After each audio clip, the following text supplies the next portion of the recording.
What's up? We're live, TTBoy TV. Today, our guest is a very interesting guest, right? You might think she'd be a porno star, but she's not. I bet she would have been a good one, right? I do everything good, so. She's beautiful, tall, sexy, like a statue almost, right?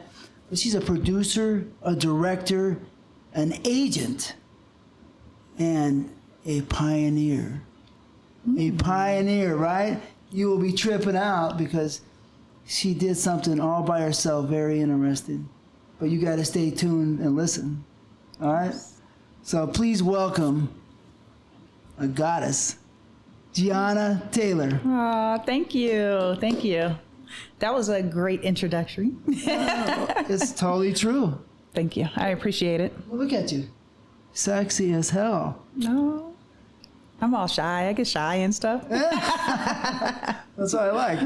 I like that you're a real woman still. Yes, absolutely. Still absolutely. A girl at heart. Absolutely. Yeah. Yes. So, how old are you? Because you look like about 20. Well, 38. Wow. Yes. Really? I'm pushing the 40. I'll be 30. Yes, I'll be 39 That's in October. Incredible. Thank you. The skin looks completely flawless. Well, thank you. You know, it's going to bed early. Yeah. No, I don't really drink. No drugs, you know, so, yeah. No drinking, no partying? I drink a little socially, but, you know. Not a drinker, yeah. But I'm not a big drinker. I started drinking probably at 32, like actually drinking. So I'm a late starter. Wow, really? Mm-hmm. So you're like this, are you a goody two-shoes, kind of? I wouldn't say that, but, Maybe you know, I just, you know, I don't really do the drinking, the drugs, the smoking. I've never smoked a cigarette. Really? I puffed on a hookah like a couple weeks ago, and that's about it. So, really? Mm-hmm. You smoke weed? No. No. Wow. Absolutely not. Really? That's a big deal. And some people wonder how, like, you know, because in the industry. So people are like, you got to do something. Well, I drink coffee. It's a culture. I mean, marijuana today is a big culture. It is. You know? It is. Just everywhere. Never something that I've ever wanted to do. So I don't smoke marijuana either. No? No. That's rare. Yeah. That's a rare find. And I had a company too. I heard. So, you did. I still have it, but anyways, that's a trip. Yeah. Yeah, I don't smoke. I don't like getting high. Well, you got to stay productive. With marijuana. Just high off of life. That's all. So, you know, do you remember when we met and how we met? It was a long time ago. I know that, and I believe it was at your office. I think so, but what office was it? Was it in Chatsworth or was it in Van Nuys? No, you were Chatsworth. Chatsworth? Okay. It was back in the day when you had Lexi as one of your contract girls, I believe. You remember Lexi? Of course, but that was probably 2004 or 5. And so you had to meet me in Van Nuys then. Was it Van Nuys? It had to be. You know, a smaller place? No. So the bigger place was in 2006 in Chatsworth. But Lexi... So then I met you in Van Nuys if it was that early then. Yeah. If it was Lexi. Yeah. Lexi Cruz. Lexi Cruz, yes. Yeah. Yes. She was cool. Yes. Because Jasmine Cashmere was one of my best friends, and Lexi was her best friend. Oh, yeah? So, yeah. Jasmine, I know her, man. Those names just blur together. But not Lexi, of course. You know what I mean? Had, 2004. So 2004, you must have been in my little office over there in Van Nuys on Oxnard. Yes. Yeah. That was that. A little bit ghetto looking. Had to be Van Nuys then. Yeah. And then you moved to Chatsworth, to the bigger office. Right. That was in the gate, right? Yeah, exactly. Okay, yes. I remember. But did I meet you through Ron Ellis? I don't think so. No? I had an agency, so. Just directly? Directly, okay. I believe, yes. So you had an agency? Yes. People know she's an agent. Yes, I had an agency back then called Erotic Diva Models, and I specialized in African American women. And that's what you shot a lot of back then. So, I mean, yeah. I don't know if people know this, but in 1996, I was the top performer, right? Somebody came up to me and said, "Hey, why don't you direct or own product for me?" Mm-hmm. I don't know, man. I'm Performer.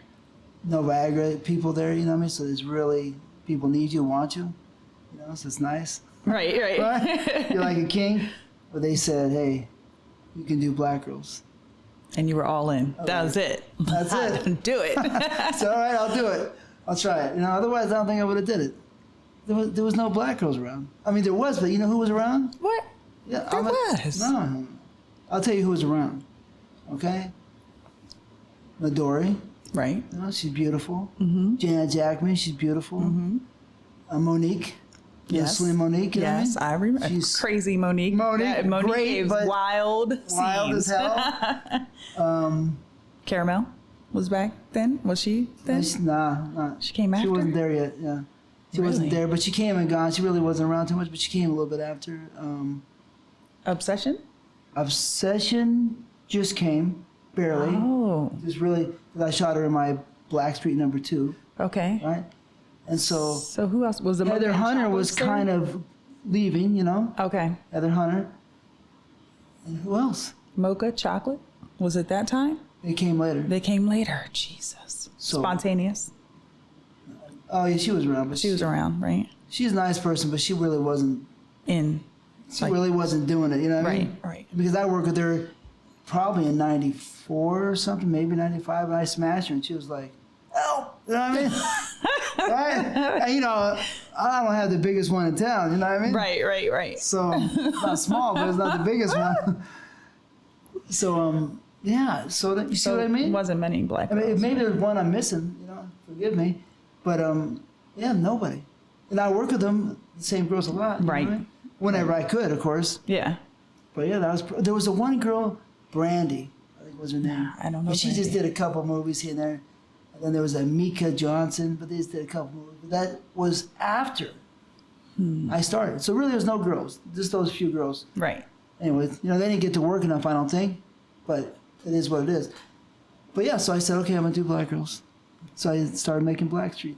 That was the beginning. So basically, So that was the start. yeah. Okay. So I really am one of the first people, or really the person that put black product into serious action. There was one guy, Nate Woodburn, who made Inner City Cheerleaders. I've heard of that name. Right? Yes. He made a beautiful series. It was great. Put the girls in cheerleader outfits. I mean, it's way before its time, right? You weren't doing that. Right.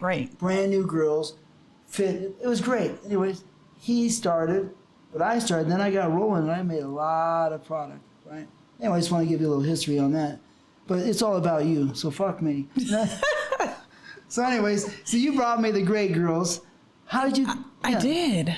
Which girls did you have? in Oh those my days? God. Jesus, it was so freaking long ago. Do you remember Mina Sky? She was real chocolate. Mina Scarlett? Mina Scarlett. I love have her. Mina Scarlett. I brought you Mina Scarlett. Yeah, she is the sweetest. No, so Yeah, nice. Mina Scarlett. A great body. Wow, what a body. Yes, she had a nice ass. I had a Nice girl ass. named Sweets that I brought to you. Yeah, she had a great body, but she had a nice ass. Beautiful skin tone. Yeah. Xena. You remember Xena? Xena? Yeah, Xena? Xena. Dark chocolate Xena. From Florida? Florida. You had her? I had Xena. But that was in 2006 probably, Back yes? then, way back then. A little bit late, not the beginning, but Xena It was probably a little later. Yeah, she was bad as hell. I had Xena. What's up, Xena? She was sexy. Hawaiian? No, she's mixed with Vietnamese. She's super dark, though. Blazing, but she's dark Yeah. as hell. But you see a little red in her skin. You can see it. Right? Yeah, it's Yep, triple, nice yeah. body. Beautiful. Geez, I can't remember half of the girls that I had. Honestly, a lot of them came from Florida. Really? A lot of my girls, I would fly them out from Florida and bring them out here. So, How'd you get them? ads and stuff. And then I went to college in Florida, so I knew a lot of people out there. So, Oh, really? yeah. Went to college. See, we got an educated girl. Oh, yeah, I went to Johnson & Wales University. Really? How many years? Yes. I only did 2 years. 2 years? So, yeah. What'd you major in? Business administration. Oh, yeah?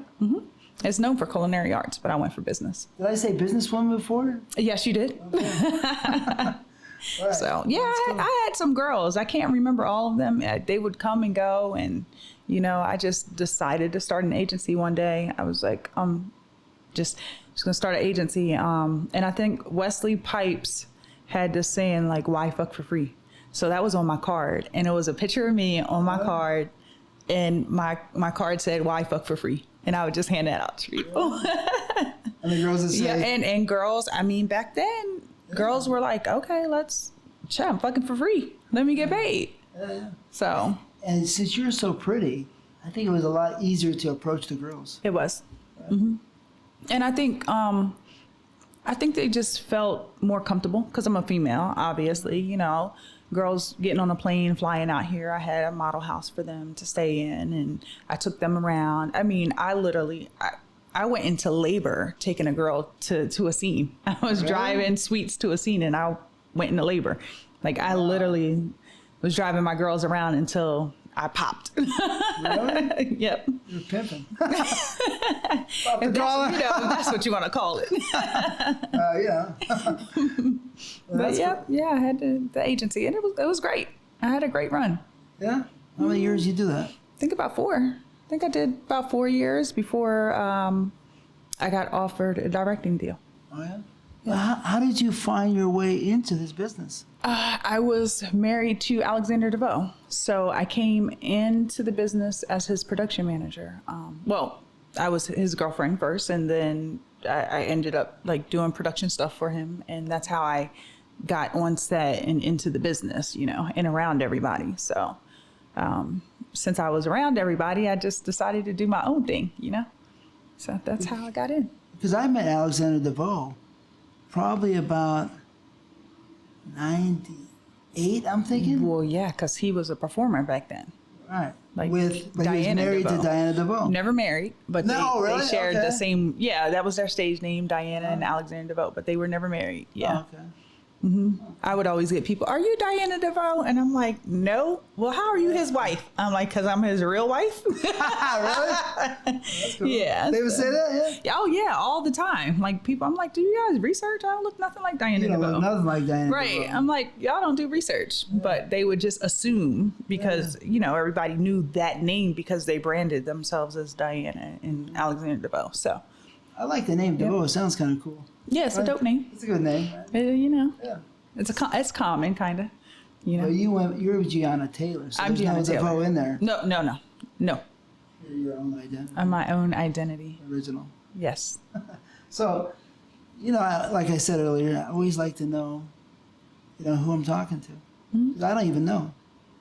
We've seen each other many times. Yes. I contributed to one of your funds. You absolutely did. Right.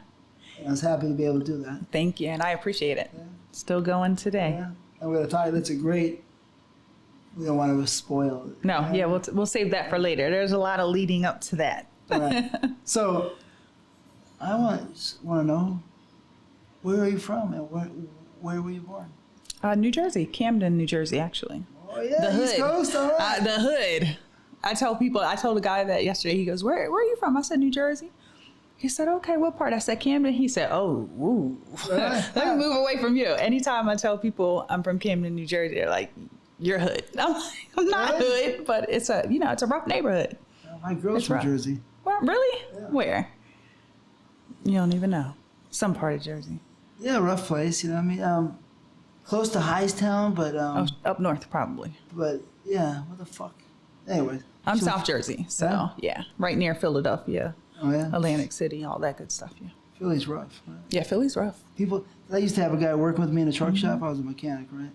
And so before I got in this business, breaking knuckles all day. But the guy said, yeah, you know, because his nose was half chopped off. He was a boxer. Oh. He got broken, you know. He said, fuck those guys from New York and, you know, from Philly, man. Yeah, You know, he yeah. said, even the bums out here can faint. You know what I mean? Right, like, you know, faint for a boxing move, yeah, right? but- And I was like, whoa, really? Right? My family's from New York. Right? Okay. I was like, what the fuck? What are you talking about? It's But anyway, always funny. The But, New York, Philly, and Jersey. but- Yeah. is it mostly New York and Philly going? Yeah, in each other? Jersey though too. It's Yeah? like in middle? yeah, it's always like a little feud. Jersey, New Really? York, Philly. But who do you think's the roughest of those three people? I'm gonna say probably New York. That's what I would think, right? I think, but I feel like maybe New York. Yeah. I don't feel like Jersey people are like real like gangsters. I don't No? know why. Yeah, but I mean, Philly has a lot of violence. Yeah. It's a lot of Yeah, violence in Philly. Yeah. Just not as big as New York. Right. Right. Yeah. I mean, yeah. I mean, you're not from Philly. You're from. I'm from Jersey, yeah, and I'm South Jersey. I'm country. I'm suburbs. Really? So yeah, like I mean, I was born in Camden, but I grew up in Woodbury, so that's like a small little town. All right. So yeah. So yeah, how did you grow up? What kind of upbringing? What was your household status like? Economic status? You know. Well, I grew up with my grandmother. My grandma raised me, for the most part. My dad was around. My mom lived in California. All of her family was in New Jersey, but she moved to, I lived in California when I was younger. I just don't remember much of it. Like I was young. LA? I was in Pasadena. All right. Yeah, Cool. when my mom and dad were together. And then my dad took me to New Jersey, and I was raised by my grandma pretty much. My dad was around, but I stayed with grandma and my aunt and uncle for the most part. So I had a pretty cool upbringing. My grandpa used to take me to school in a limousine. Whoa, really? Yeah. Yeah. Really? Wow. He That's owned a limo wild. company, so I would get dropped off at school in a limo. Were you flossing it like everybody's like? Ooh. Well, yeah. I mean, and my uncle always worked for like the top like clothing companies. So yeah, like we always had the flyest clothes that were out. So I'm getting dropped off in a limousine, and whatever company he was working for at that time, we used to get all the good clothes. So yeah, needless to say, people really didn't like me. Are you But jealous?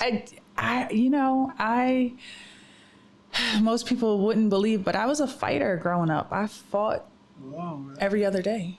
Whoa, really? Yeah, like I used to fight a lot. Really? Mm-hmm. Wow, I can appreciate that. Yeah, it's crazy looking back. I mean, there's that's times kinda that my cool. grandma and my aunt had to be at the school bus waiting because I would be running off the school bus fighting. Yeah, Girls or boys? both. Both? Oh yeah, I've knocked a couple dudes out. Really?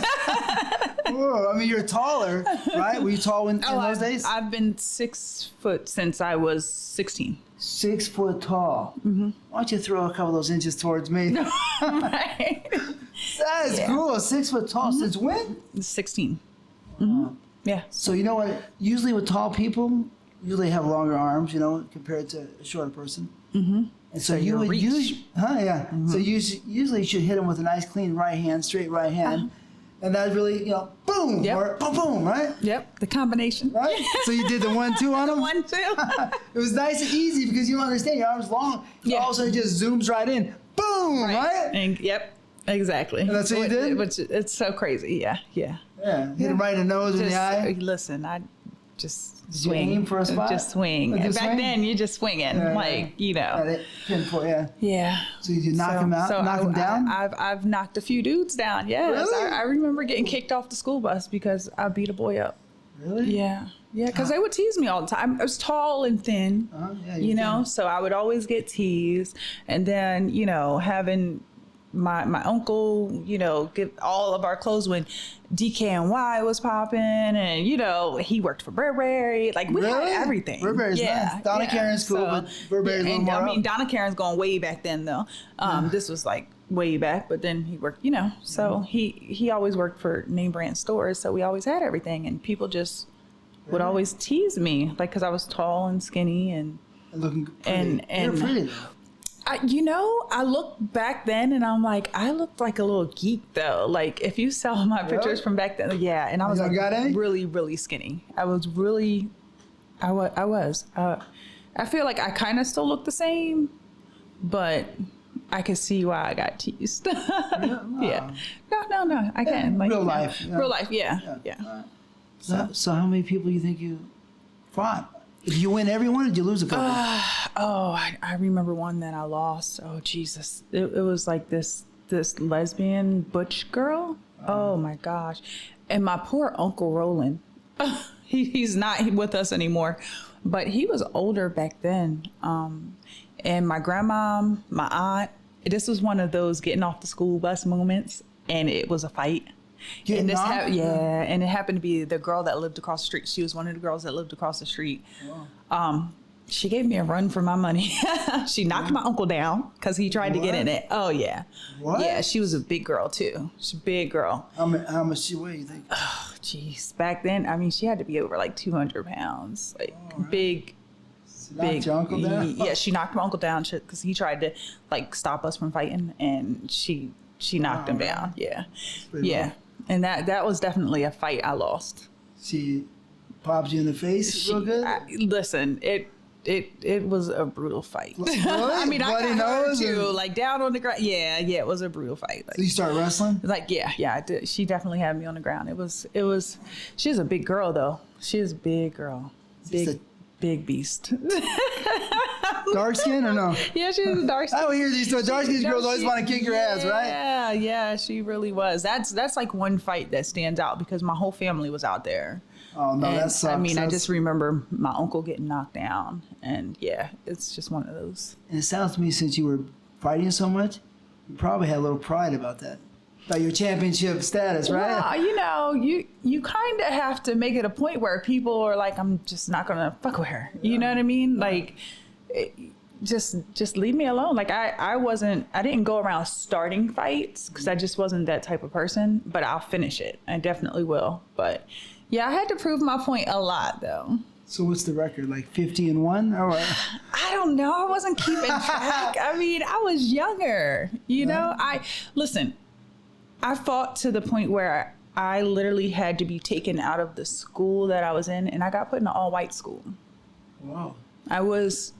When I graduated, it was 2 black people that was in my graduating class, me and someone else. Was that good or was that bad? It was good because I was able to graduate and I was able to focus. Got in trouble one time because a girl called me the N-word, and I literally jumped over the principal's desk and chased her around the principal's desk. But it was hilarious because all of my white girls was outside banging on the door like, do we need to come in there? So it was funny. And my grandma called NAACP and the school didn't want to mess with me when it came to that. And, I was basically defending myself. And that was the only issue I had at that school. That was it. I don't want to be, a crazy dude, but when I look at your face, you look almost Puerto Rican, or you know what I mean? You look kind of mixed. With something. Not that I know. I mean, we're all mixed. We all kind of. But my some mom and dad are black. So yeah. Brown or black? They're my dad was light skinned. He was light skinned, green eyes. You got something in him. Yeah. I think we have Creole down the line somewhere. So it's like a French. Mm-hmm. Well, I know I see something. It's in there. I see something there. My grandmother, my great grandmother, had French in her. So yeah. All right, so it's definitely down the line. Yeah. Look at your little cute nose. My nose. Yeah. Everybody talks about my nose. Right? My sister FaceTimed me the other day and I picked up and they're like, look at her nose. And I'm like, what are we talking about? They were talking about my sister's nose, so she called me so they could see my nose. Oh, yeah. You can see. It looks like the kind of nose that a plastic surgeon might show somebody. You want your nose to look like this? Oh, you know what? I need to see. I might be able to make some money off of that. Yeah, for sure. You need to sample my nose. Yeah, look at me. Yeah. Yeah. It's a cute nose. Thank you. You're welcome. So, you were studying hard in school because it sounds like you're interested in school. Was I studying in school? Yeah. Studying hard? Yeah. No. No? No. I'm not I went to school. I went to college, but I'm not a book person. I'm not a school person. I went because it was the right thing for me to do. Okay. Yeah. So you're, But we skipped a lot though. Jesus. Really? Yeah. High school, I just got by high school. Like I graduated, I just got by. I didn't like to study, didn't like to read. I still don't like to read, which is hard. It's horrible. For a girl, that's kind of more unusual. Yeah, I'm not a book person. I know, like, visually and to hear something, I take it in better than to sit and actually, like, read. Yeah, so, and I've always been like that. Comprehension's a little hard. Me too on books sometimes. When you read a lot, then you got a better comprehension, but I understand. I have to get to the point of actually wanting to read. I skim. Like, I'm a skimmer, and I've always been that way, like through school, through college. Yeah. So those are, you're a B and a C student? Yeah. Yeah. So usually a girl that doesn't study that hard is usually thinking about the boys. What about you? Geez, yeah. Well, I had a boyfriend very young. So my first boyfriend was at 12. But yeah. You guys were doing it? I lost my virginity at 12. Me too. Did you? Really? Hey. 12 club. But he was my boyfriend up until I went to college. Oh, really? And you didn't mess around? no. The only reason he was my boyfriend only until college is because I didn't want to get pregnant and have kids and be a wife. So I decided to go to college and start modeling and do my own thing. So you were doing modeling, mainstream modeling? Mm-hmm. Oh, yeah, that's where I came from. Really? We'll get there. We will get there. Uh-huh. Yeah, I'm interested. I was a dancer in high school. I started stripping. Stripper in high school? Yes. Wow. Yeah. So you got a fake ID? Shit, I must have. I had to. People weren't tripping so much those days? I don't think it probably was maybe my last year of high school because I worked at Delilah's Den in Philadelphia. That's where I started. Yeah. Is it banging in there? It was amazing. It was great. Yeah. You're young and you're making... I was making so much money. Like I used to take shoe boxes full of money to my aunt's house.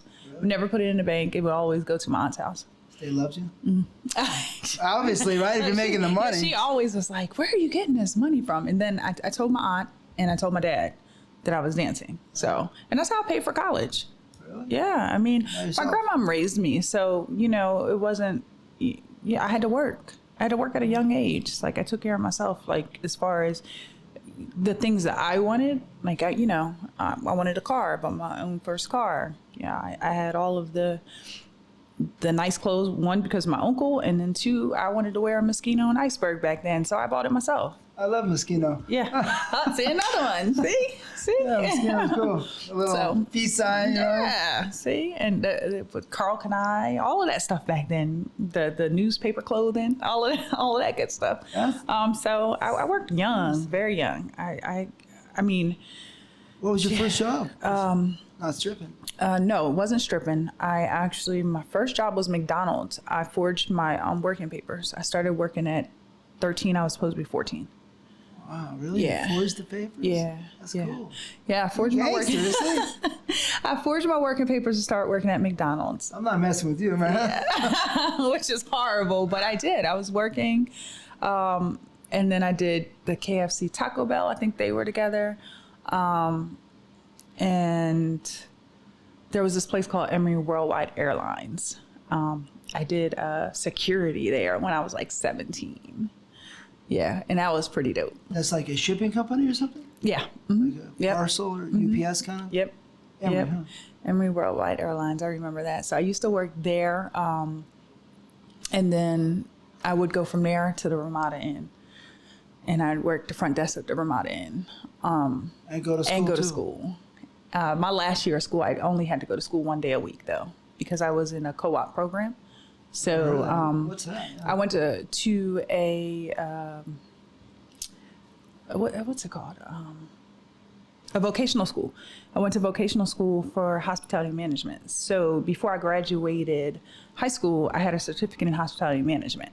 So I only had to go to school on Mondays, but I had to work the other days. And I also ran track. I did a lot. Like looking back at it, I worked 2 jobs, I ran track, and I went to school.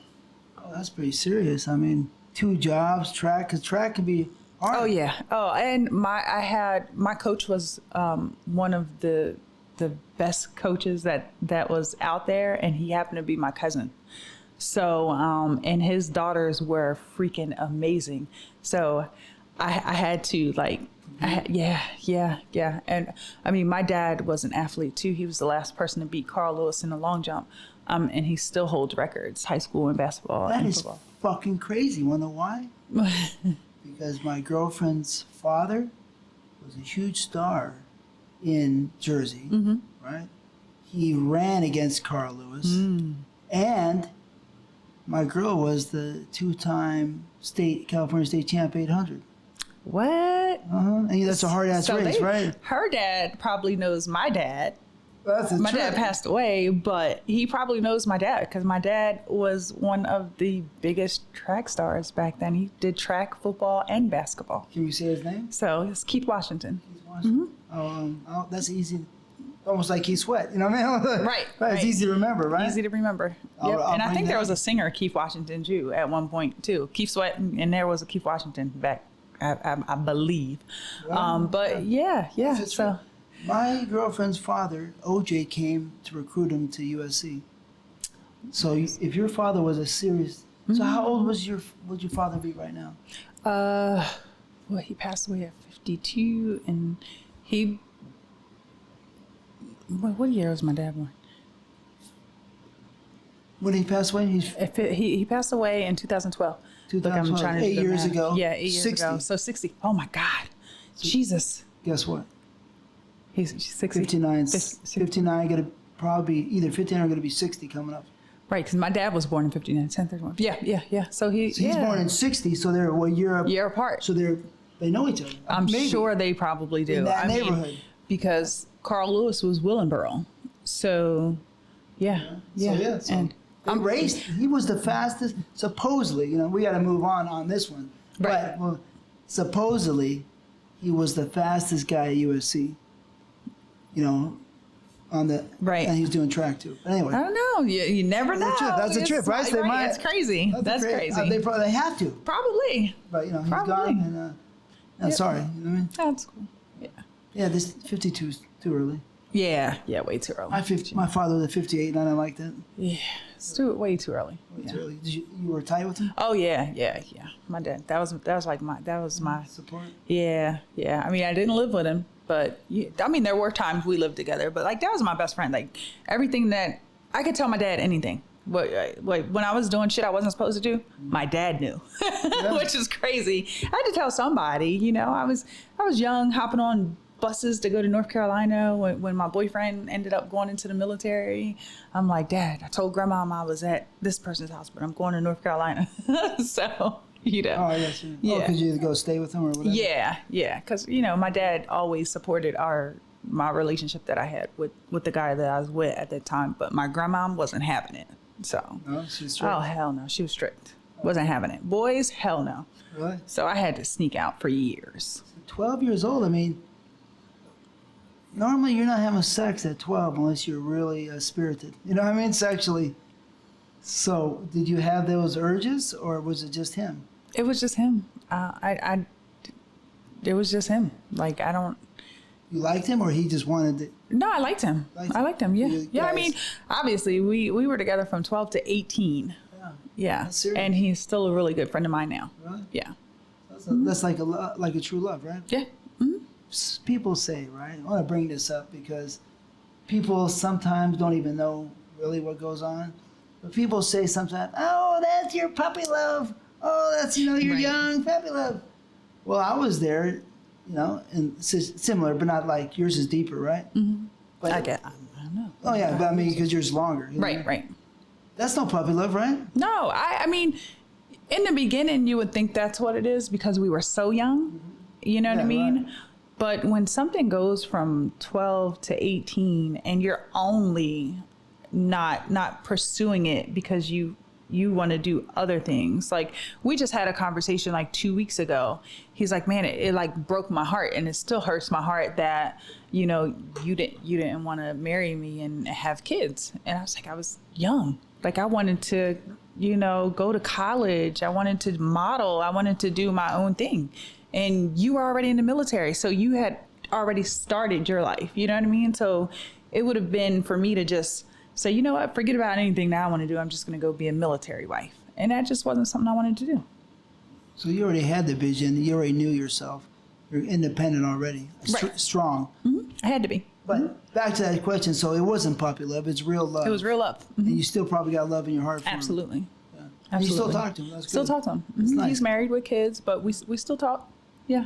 You miss him sometimes? I do. As a friend and as my first love, yeah. And I mean, I know I could always call and talk to him like about anything because, there's always that one person that completely knows you. Yeah. Like, I posted a picture on Instagram and he hit me up. He's like, what's wrong? Something's wrong. Like, I know something's wrong. And I was Ooh. like, no, I'm okay. And I was like, I'm not okay. Really? Wow. He's like, all right, Ree, what's up? You know, so it's like one of those type of people in your life that knows, like, I can tell something ain't right. Wow. Yeah. Did you ever get with him again? No. No? Nope. Wow. Are you pretty by the book? I mean, he moved on. Oh, you know what I mean? Like yeah. he had his girlfriend and Had a now boyfriend. yeah. So, you know. What's his name? Want to give a shout out to him? No. Or no? Okay. No love, sorry. No shout outs. No shout outs. WD. We'll say that. WD. Okay. I have him tattooed on my arm. So. Oh, really? Yeah, it's over there. You can't see it. I lie and I say it's Wicked Diva, but he knows what it is. You afraid of Bonitas? No. WD, excuse me. WD. So that's cool. So let's go back to your job. So you're doing the Emory, and you're like, this is not enough money? It was actually good money for back then. I think I was probably at like $20 an hour back then. Whoa, really? Yeah. And that's 1990 or There was 1988? Yeah, I feel like I was at that. I made good money. Jesus. $20, really? I think so. That's even Between good money right 17 and now. 20. It's good money right now. Yeah, and I was in high school. So that's 20 years ago. That was So you're talking 1990. Yeah. I made. No, 2000, excuse me. Oh. 2000. Well, I graduated in 2001. So it was probably around then because I had to be, I think, 16 or 17 to work there. Yeah. $20, that's serious. Yeah, And I was doing good. I was full time. Like, I swear I was like, I felt like I was full time because I did, my weekends I spent there all the time. I did overnight shifts and, you know, and like I said, only had to go to school one day a week. That was Mondays. That's crazy. So as long as I was working, I had hours at Ramada Inn because I was the hotel. I had to have, you know, a hotel job, hospitality management. Oh, it's part of the... That was part of my co-op program. Oh, I got it. Right. So I had to have a certain amount of hours in internships for the co-op program so I can get my credits to graduate. So yeah. That's a trip. So that's... I didn't even heard of that.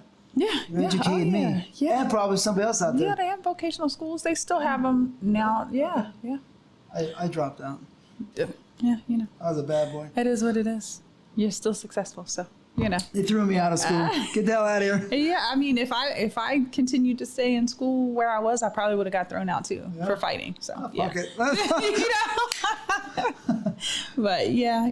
I mean, I worked a lot That sounds growing up. like it. I did. Yeah. I worked a lot too. Yeah. We have something in common. I worked when I was 6 years old in the mines, but At 6. at 6 carrying rock in Death Valley. But Yeah, true. okay. Yeah, it doesn't. I'm like elaborate. You're just gonna say you worked at 6. Yeah. Well, my father had mines. Mm-hmm. My father's gangster New York, So you put you. and so don't fuck around. You know, so Right. you're working. So you're working. Period. We're in the mines, open pit mining, Death Valley, and I'm carrying gunny sacks of rocks down the mountain. You know, probably weigh 100 pounds. I weigh about 50 pounds, right, or whatever the hell I Oh, weigh. that's crazy. And you know, there's rattlesnakes. There's gnats going in your nose. Ugh. The gnats would, at the end of the day, you blow your nose and see 100 of them in the mucus. Ew, right? yes. You're sweating. In the summertime, it's about 120 out there every day. You know, it's open pit, so. But I liked it. It was fun. Fun. Yeah, for me, it's fun. I liked it. Okay. Outdoors, you know. Yeah. We're breaking rocks with the hammer, chipping the material off to get the right. So heat doesn't bother you because No, you're I'm good. you're good. I'm Used to good that. at the cold and the heat. Because in the winter, it was snow out there. Right. So Right. It's the desert, right? it was right on the edge of Death Valley, Okay. so there's little mountains to it. So right on the very edge. You can actually see the mine when you come to Vegas, when you drive. I would show you, I'll show you this just for your eyes only, Oh, like interesting. right? I took a picture, because this is in the Wikipedia, right? Or whatever, not the Wikipedia, but the internet. And I took a picture of it because I tell people that, they go, oh yeah, right. Right. Sure, right. They sure. don't believe it. Right? It's kind of a crazy story, right? But let's see here. So this is the mine, the name of the mine, right? So that I'm not gonna tell you the name of the mine on camera. It's still private. But if you look here, this mine is old as hell, but it talks about the mine. It was a copper mine, old copper mine from the 1850s. If you see here, in 1977, but actually it was 75 because they got it wrong. Okay. And what does that name look like? Is that like That's my name. your name? But that's my father's That's your name. dad. Mm-hmm. Anyways. Nice. Sure, but, you know, it's a big historical mine, but anyways. That's fun. Wait. Where are you from? I'm from LA. Originally? And your dad's from? New York. That's how my aunt's married to your last name. And from New Puerto York. Rican. From New York. All right. Yep. Really? Yeah. There you go. Yep. My father's from Brooklyn, my mother's from the Bronx. From the island to, you know, Bronx. Yep. My father's in Brownsville. I don't know. Might be some family there. Maybe. You never know. You yeah. never know. Through marriage. I mean, yeah, That's funny. in Puerto Rico, my family is so big, from what I hear, it takes a couple days for all of them to join together. So, and, you know, I'm a very sexual person, so my ancestors were sexual. Well, that's where you get it from, huh? Probably, but I mean, they were fucking, so like my grandpa had 20 kids. Oh my gosh. And so they had probably 20 kids, so, you know, it was just, Jesus. you know. That's way back in the day. 20 kids. Yeah. That's nowadays that's insane. Like six Oh, yeah, kids is yeah. insane nowadays. Right. It's like you have 6 kids? It's fine. Like 20 kids is a little much, right? That's a lot. But that was like the norm back then, like 12, Yeah. 15 kids. Like that's what they were doing. It was fucking back then. Yeah. And popping out babies like every year. Yeah. And maybe they were like each other more, maybe. Well, obviously. You know what I mean, mean? Because I get the feeling today people don't like, really each, like other each as other. much. No, yeah. Yeah. Not like back in the old days. I think it was like real, true love back then. Think, right? Yeah. We don't know because we don't weren't know. there. We weren't there, but it seems more genuine opposed to how it is nowadays. Yes. I feel like there's a hole out there and it's getting bigger. Mm-hmm. That makes a hole in you. You know what I mean? Mm-hmm. And it's kind of makes you kind of sad. I see it. Yeah. I'm a lover, and I appreciate. You know, I love women. I have a girlfriend, so I'm good. But I appreciate love and the beauty of people liking each other. Right. Right. So anyway, it's about you. So where are we at now? So we're at you. We're back to you. So you're working $20 an hour is great. So it's 2,000. So I understand that makes sense. You know, I'm thinking 1990, $20 an hour is a lot, but still $20 an hour is great. You're young. It's amazing, and you're working full time almost. In that company. Yeah, I would say it was about full time at Emory. $800 a week. Yeah, I was making money. I was cool. making money then. So why'd you go strip? I needed to pay for college. Yeah. Yeah, like Quit that job? we went. You're talking about making $800 a week to sometimes making $800 in a day. Yeah. Yeah. The stripping in probably the late 90s, probably about 2003 or 4, maybe right before the recession, right? Yeah. Stripping was paying. Oh my gosh. Yes. And I mean, I danced at like one of the most popular clubs back then. It was one of the clubs where you had to wear evening gowns. Like it was Delilah's Den. They, high class. Yeah, very high class. All of the Philadelphia Eagles would come in, and it was just. And I was a day girl. I was always like a day girl. The nights are hotter, right? More money. I mean, nights are more money. And there were times that I worked at nighttime, but when you're leaving, when I was lying to my grandma, I'm telling her I was going to a real job. So the nighttime thing, really wasn't. I can't come in 2, 3, 4 o'clock in the morning. Mm-hmm. So my grandma thought that I was actually going to work. And I wasn't. I was going to a strip club. So dancing during the daytime. But you're talking about going from $800 a week to sometimes $800 to $2,000 a day. Yeah. It's hard to resist. Right. And it's just like stage money, champagne rooms, like, yeah. Celebrities? Players, yes. Mm-hmm. That's kind of like, that's a serious seduction, right? It is. I want to say that's the club that Eve danced at, and Amber Rose. I know Amber Rose because it was around my time. So oh, really? I know she danced there. So Eve Yeah, Eve used to be a dancer too, and I want to say it was Delilah's Den. And I know Amber Rose was Delilah's Den for sure. So that was like the club in Philadelphia that if you wanted to dance and still have some class, you go to Delilah's Den. It was like the classy club to go to. It was fully nude? No, it wasn't fully nude. Like I said, you had to have the evening gown on. You could get down to your G-string. Okay. So you would go on stage with an evening gown, then go down to a G-string? Mm-hmm. Huh. Yep. That's a trip.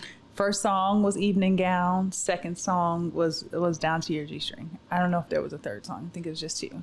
So I'm guessing, right, that there's no hanky-panky going on in the back rooms like some places. Oh no, No way. no. They were heavily secured.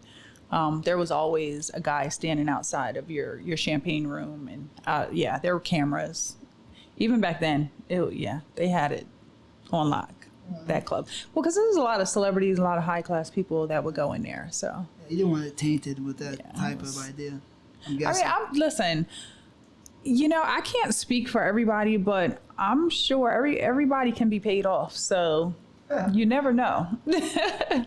There's always certain areas you can go to where there's no cameras, and Little holes, right. So I don't know. You never know what could have gone down, but.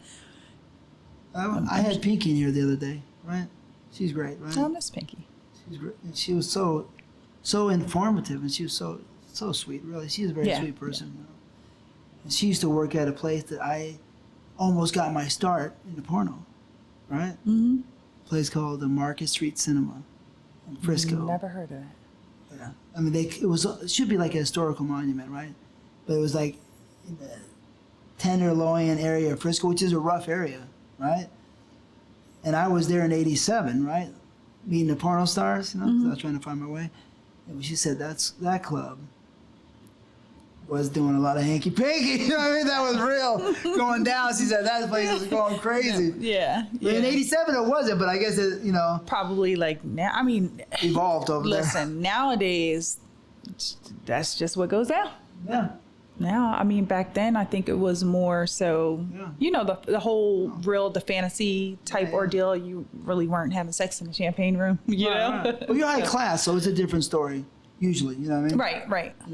I mean, Market Street was really, down and dirty. Frisco's more down anyways. Right. If you know Frisco in the earlier days. Yeah, I don't. It's always a down sexual freedom anyways.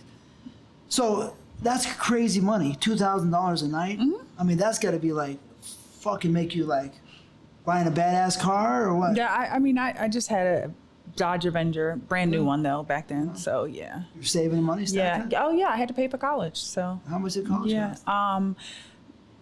We were trimesters, and I think we were like $15,000 per trimester or something like that. So that's 3 in a year, you're saying? So yeah, $45,000? Yeah. Wow, really? Yeah, so I had to put myself through college. I got some student loans, but not enough. So I had to cover the rest. So, I mean, you're saying normally it would be $90,000 for 2 years. Yeah. You did 2 years. So, yeah, I did.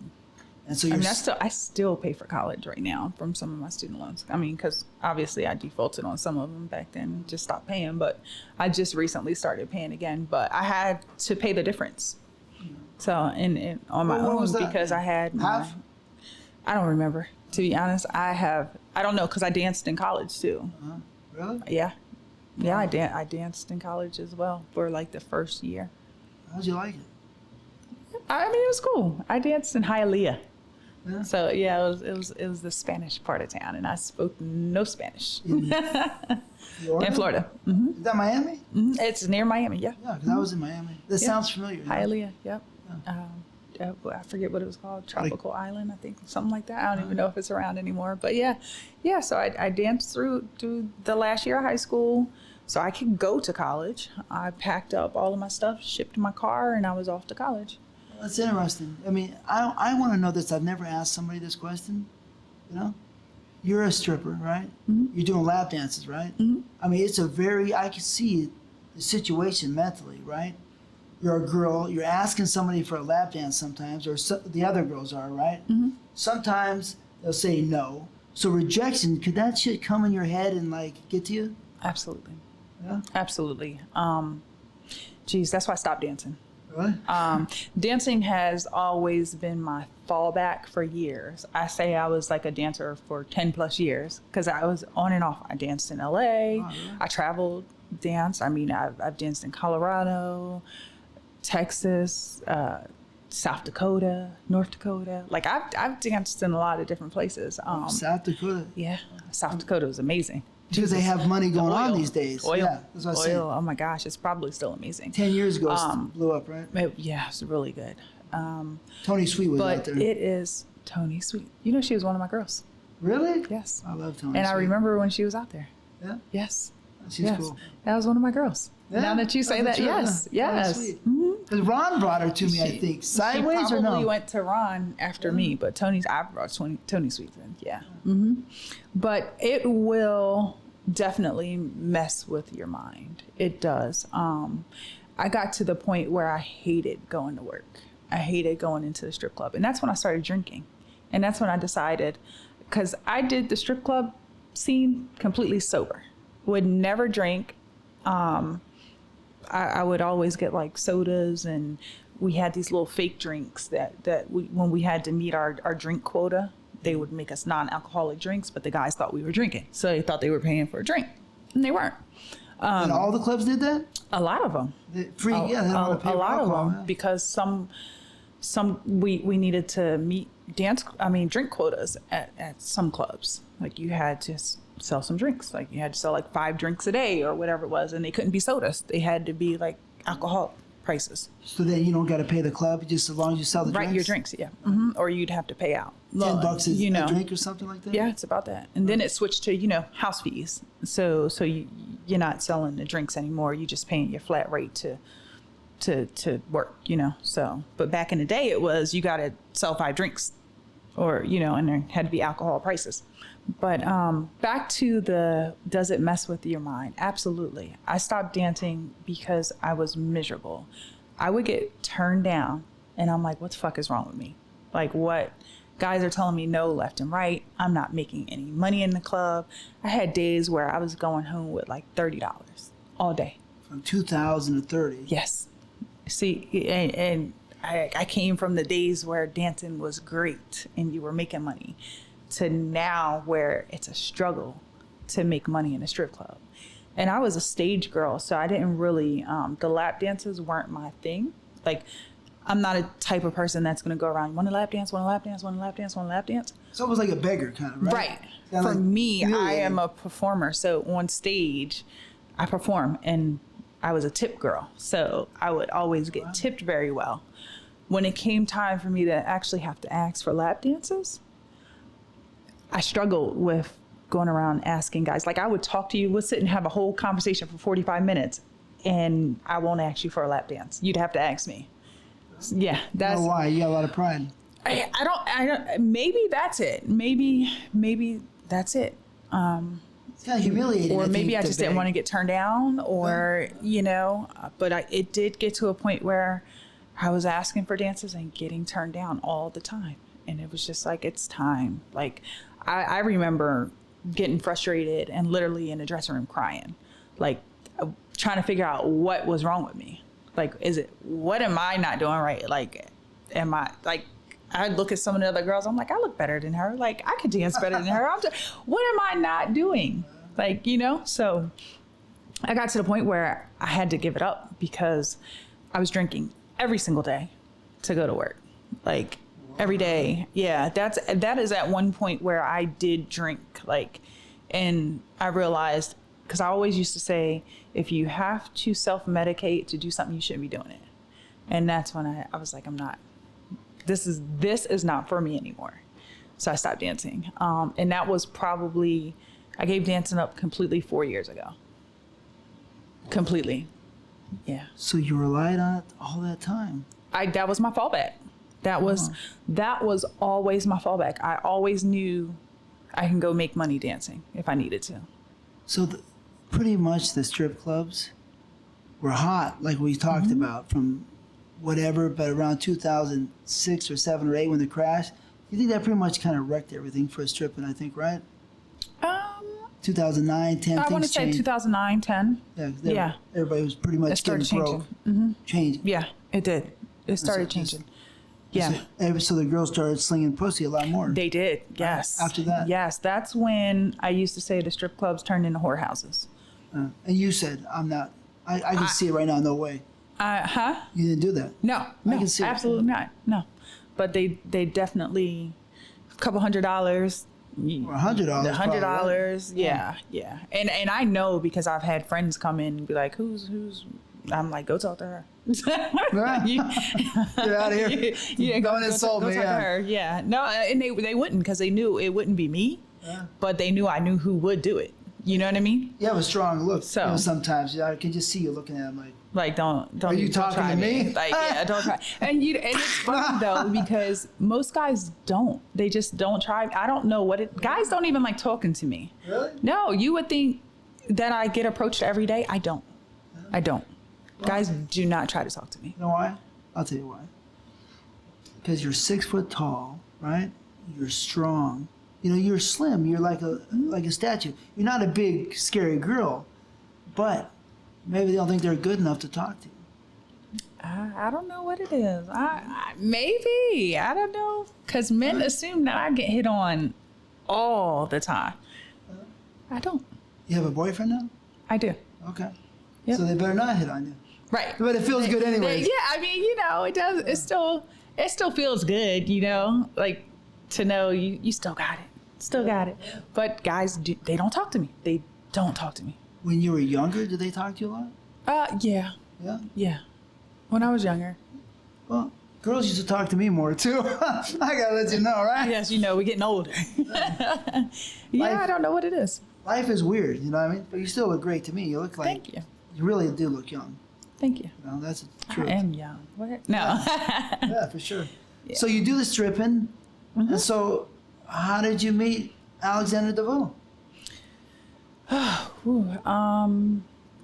was in Miami. He was in Miami as well.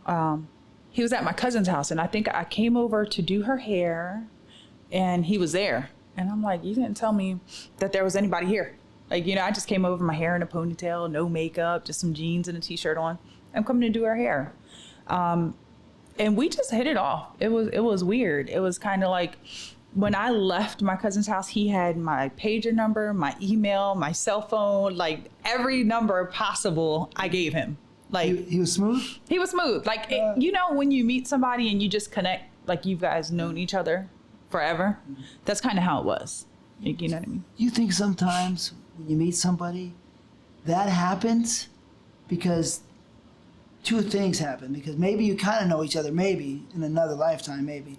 But maybe you're so attracted to the person you just open up. Right. You think that could, yeah. I mean, that could be. The magnet, right? Yeah. Like, it's trippy, right? It is. It's really trippy because, I wasn't easily attracted to people. I'm still not. Like, it has to be, and it's not a look thing. It just, like, there has to be some type of chemistry for, you know what I mean? It's not like, oh, he's hot. Like, men could look good and just be total assholes, or just, you guys don't vibe. So, it was just a chemistry from the beginning. So it was like, okay, you have to call me. Like, left him every means of being able to get in contact with me. I left it for him. Oh, yeah? Wow. And I was like, well, he's in the adult industry, so this isn't going to go anywhere. That's what I thought. I was like, it's just gonna, it's probably not going to go anywhere. It'd be fun for a little while, and that's just going to be it. All right, that's what people think sometimes, right? They think, oh, you're in the porno, or you're just you're not even a real person. You're an alien, right? But maybe I'll try it. You know what I mean? I'll try an alien once. That's what you were thinking? Yeah. Well, see, I knew nothing. I was a dancer, but I never ever watched a porn a day in my life. Really? No, yeah. Like I didn't watch a porn until I was on a porn set, which is crazy. So, I was just like, yeah, this, he's cool. I really like him. I like his vibe, but I don't know if this is going to go anywhere because he's totally an adult. So, and he was a performer then, which was, for me, I was just like, whoa, okay, well, whatever, we'll see. How long did he perform? I don't know. Not very long. Right? I don't think he performed long before transitioning into directing, because I believe directing was always his goal. Yeah. Yeah, I know he did some scenes with Diana. Yeah, because they came in, I believe in Hawaii together, and then they moved to here, or where we at? Yeah, to the West Coast, and they made their name at that time. So, and I came in, they had just broken up, like when he met me. So, and it's crazy because when he met me, he didn't realize I was who I was until maybe about a month after dating, and he's like, "Holy crap!" Because back then I was a video vixen. I was featured in Ja Rule, Ludacris, Too Short, Snoop. Like I was the video vixen back then. I was on the cover of Black Men's Magazine, Smooth, King, every magazine that was on the stands at that moment. Really? I was in. Yeah. So. Cool. Yeah. That's your modeling you were talking about. Yeah. I did Runway. Yeah. I was heavily into modeling when I was in college. So, I like I said, I was the video vixen back then. That was the era before they went to the big booty girls. They had the model girls. So I fell into that era. Oh, yeah, that's cool. Yeah. So I want to know, because I'm going to check them out on YouTube. Right? Mm-hmm. So which songs for those people, the best ones you think I could look at and the people could look at? I would say Ludacris area codes. I was number 757 and I had the blue braids. I got bitches in different area codes? Area codes. Mm-hmm. I got something hoes. Like that. Yeah. I got hoes. Oh, that's a good one. Yeah. You're the lead? I was in area codes. I was one of the lead girls. Right. Yeah. Cool. Mm-hmm. Ja Rule, always on time. I'm the girl that's waking up with him in the morning and pouring him his cereal. Right. I have the 2-piece lingerie outfit on. Is he cool? Oh, Ja's so cool. Yeah. I just saw him a couple weeks ago here. Actually, him and his wife were out here in Vegas. Ja Rule, he's a cool dude. Like, he's one of my favorite artists to work with. I did a couple videos with him. I did a video with him and Noriega. I don't know if they ever released that, but I played Ja's wife in that video. I did PIMP 50. Really? I was in that video. I like that song. Nelly's Is You. It was the Halloween video. I was Nelly's possessed girlfriend. Like my head spins and I do all this weird stuff on the bed. I featured Too Shorts I Love video. Snoop's Tell It Like It Is. I was his feature girl in that video. Like I did a lot of videos. So you were the Lisa Ford, they might call it in that time, or Lisa Ford did a lot of videos. Melissa Ford. Melissa Ford. You know what's funny? I love Melissa Ford. Don't remember any of the videos. Oh yeah, I don't remember. I don't. They honestly labeled Melissa Ford as a video vixen, and I don't remember the videos. So really, it should have been you. Named. Well, were you named of the video vixen? I wasn't named. I say a video vixen because that's what we were back in that era. Like me, Sincerely Ward, and Natasha Ellies were all the it girls in all of the videos. Like literally, that's when like the Basement and AJ and Free did BT. That's when you would run home. Like my video's coming out today. Like everybody's home watching the videos because it was like exciting. Because I was in every other video that came out at that point in time. How many did you do? Oh, jeez. You know what? Probably like 30. I did Yin Yang Twin Shake when I was pregnant. I was 5 months pregnant with my daughter. I mean, and this is when I had already started being in the adult industry. So I did videos up until then. I got a phone call and I'm like, dude, I'm pregnant. They're like, we don't care. They want you in the video. And I'm like, well, Corset it is. So yeah, Timberland and Magoo. Oh my God.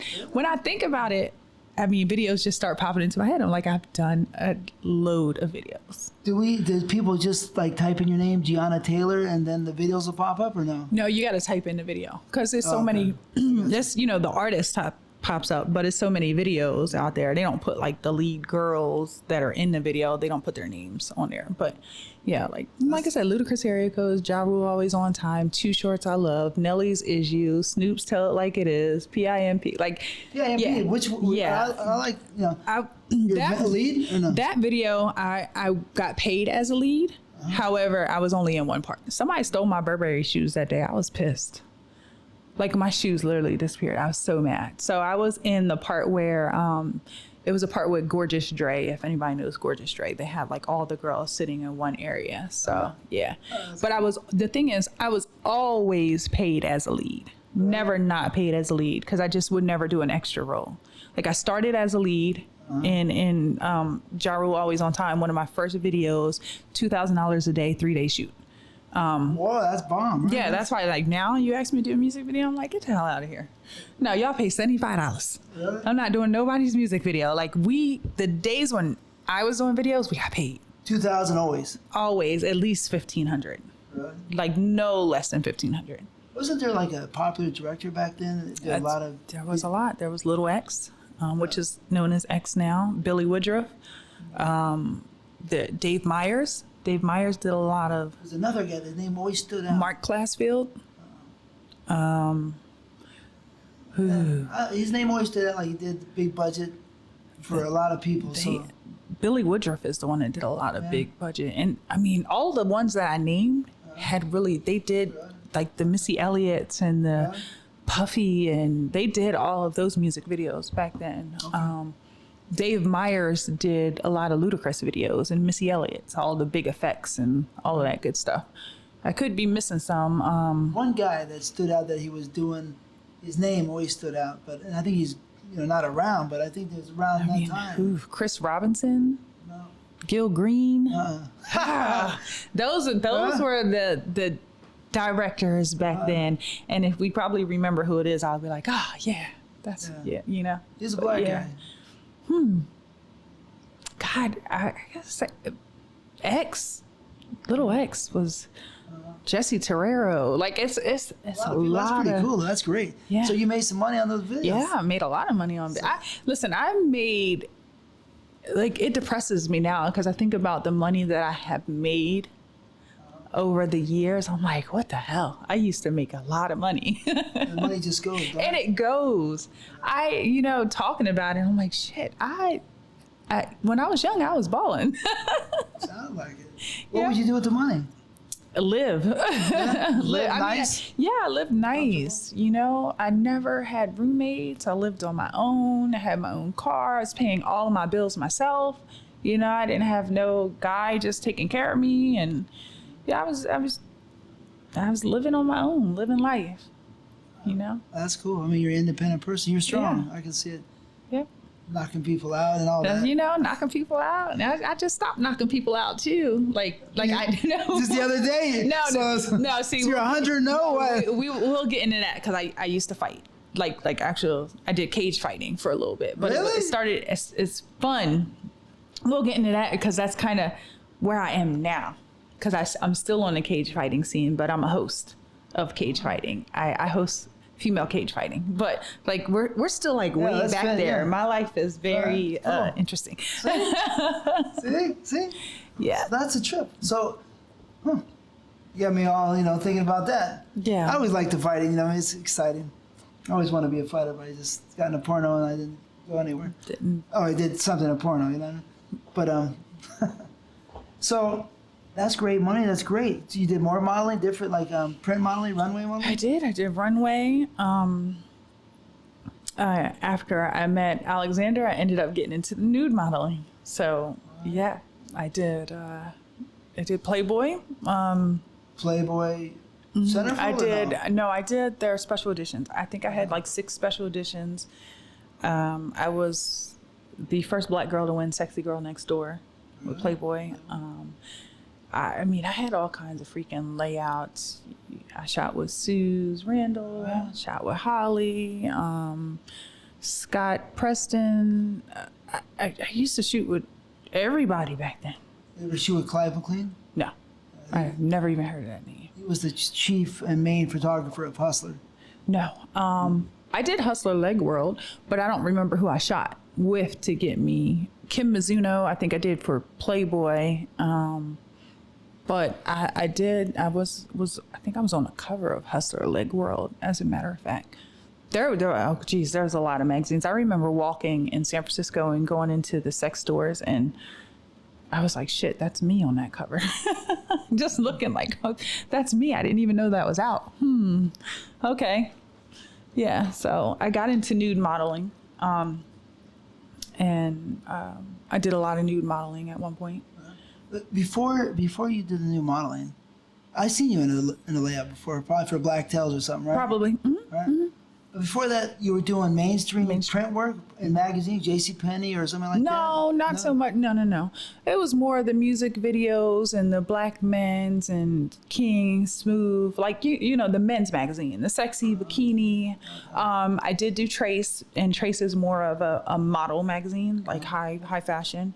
I've done plenty of runway modeling. I used to do a lot of runway, so not a lot. No, runway wasn't a lot. I got made more money off of music videos than doing runway, because I never went to like Paris, you know, to really like slay the runways. So if you went to Paris, you would have made more money? I think I would have. I think I would have done well. I got pregnant when I actually bought my ticket to go to Paris, and then I found out I was pregnant. So I never went. I never fulfilled that dream of walking the runways in Paris. Who got you pregnant? Alexander Devoe. So you wanted to lock it down or what? Right. You know, I was 24 at that time. So let's go back to you meet Alexander and you're in college? Yeah, I was in college. So you're 20 or? I was 20. Oh, that's a trip. I was 20. How old is he? 55 or 56. Wow, something like that. He's born in 64. Where are we at? So, he's so born, he's 55. 55. Yeah. Depending on what month he's born. Yeah, right? September. Yeah, so should be 55. Yeah. Yeah, so he lied to me about his age. He God still bless looks him. young to this day. Like, you would never think he's his age. So I believed him. And It's all good, right? Yeah, it's all good. I mean, you know, he said it was his industry age. When I found out, I'm like, holy shit, you're old. Older, we're 17 years apart. Yeah. So, started dating him. I still lived in Miami. I would fly back and forth to LA for probably our first 3 years of our relationship. Wow. I would fly back and forth. Was the sex good? Yeah, Yeah. it was. I mean, I'm going to put you on the spot. I mean, here's the thing. I was like, holy shit, I'm fucking a professional. You know, like it scared me at first, because I'm like, he's professional. Like, and he's having sex with professional girls. So how do I compare? You know what I mean? So, yeah. But doubts in your head or whatever. Yeah, right? yeah. I mean, and it's something you got to kind of get over too, because that's like a hard thing to compete with. It's like, you're fucking porn stars. You're a porn star. So how do I compete with the shit that they're doing? Right. But then you realize, like, it's work. You know what I mean? Like, it's not the same. And then when you have feelings for somebody, it's a lot different. Yeah. You know? So And just because you're in a porno don't mean you're the best cocksucker or the best, have the best goods. You know what I mean? But you think that's the perception, though? Right. Possibly, That's the perception, because no one knows what's going on behind the scenes. All people see is a finished product. Right. So you would think that everyone is just fucking amazing. So I gotta have to put you on a spot. WD, put it down, or Diana? Here we go. Here Alexander, we go. put it down better. Oh, geez, we're talking about like kids back in the day having sex. He's great too. I mean, I don't know. That's a hard one. Oh, so it's competitive. It's competitive. Wow. It's very competitive. That's real, right? That's serious. Yeah, it's serious. Young. So your WD was solid. Yeah. All right. Cool, dude. I had a girl when I was young, and I was pretty solid. I had to let you know. You know, just the way it is. You know what I mean? Yeah. So, anyways, that's cool. So, yeah, 20. For some reason, I get the feeling. You know what I mean? That you're really not fucking around that much. No. I get that feeling. Nope. So you're broken up 2 years with your boyfriend, right? When you meet Alex. Mm-hmm. So did you have a lot of boyfriends or not? No, no, I didn't. I didn't have. Let me see.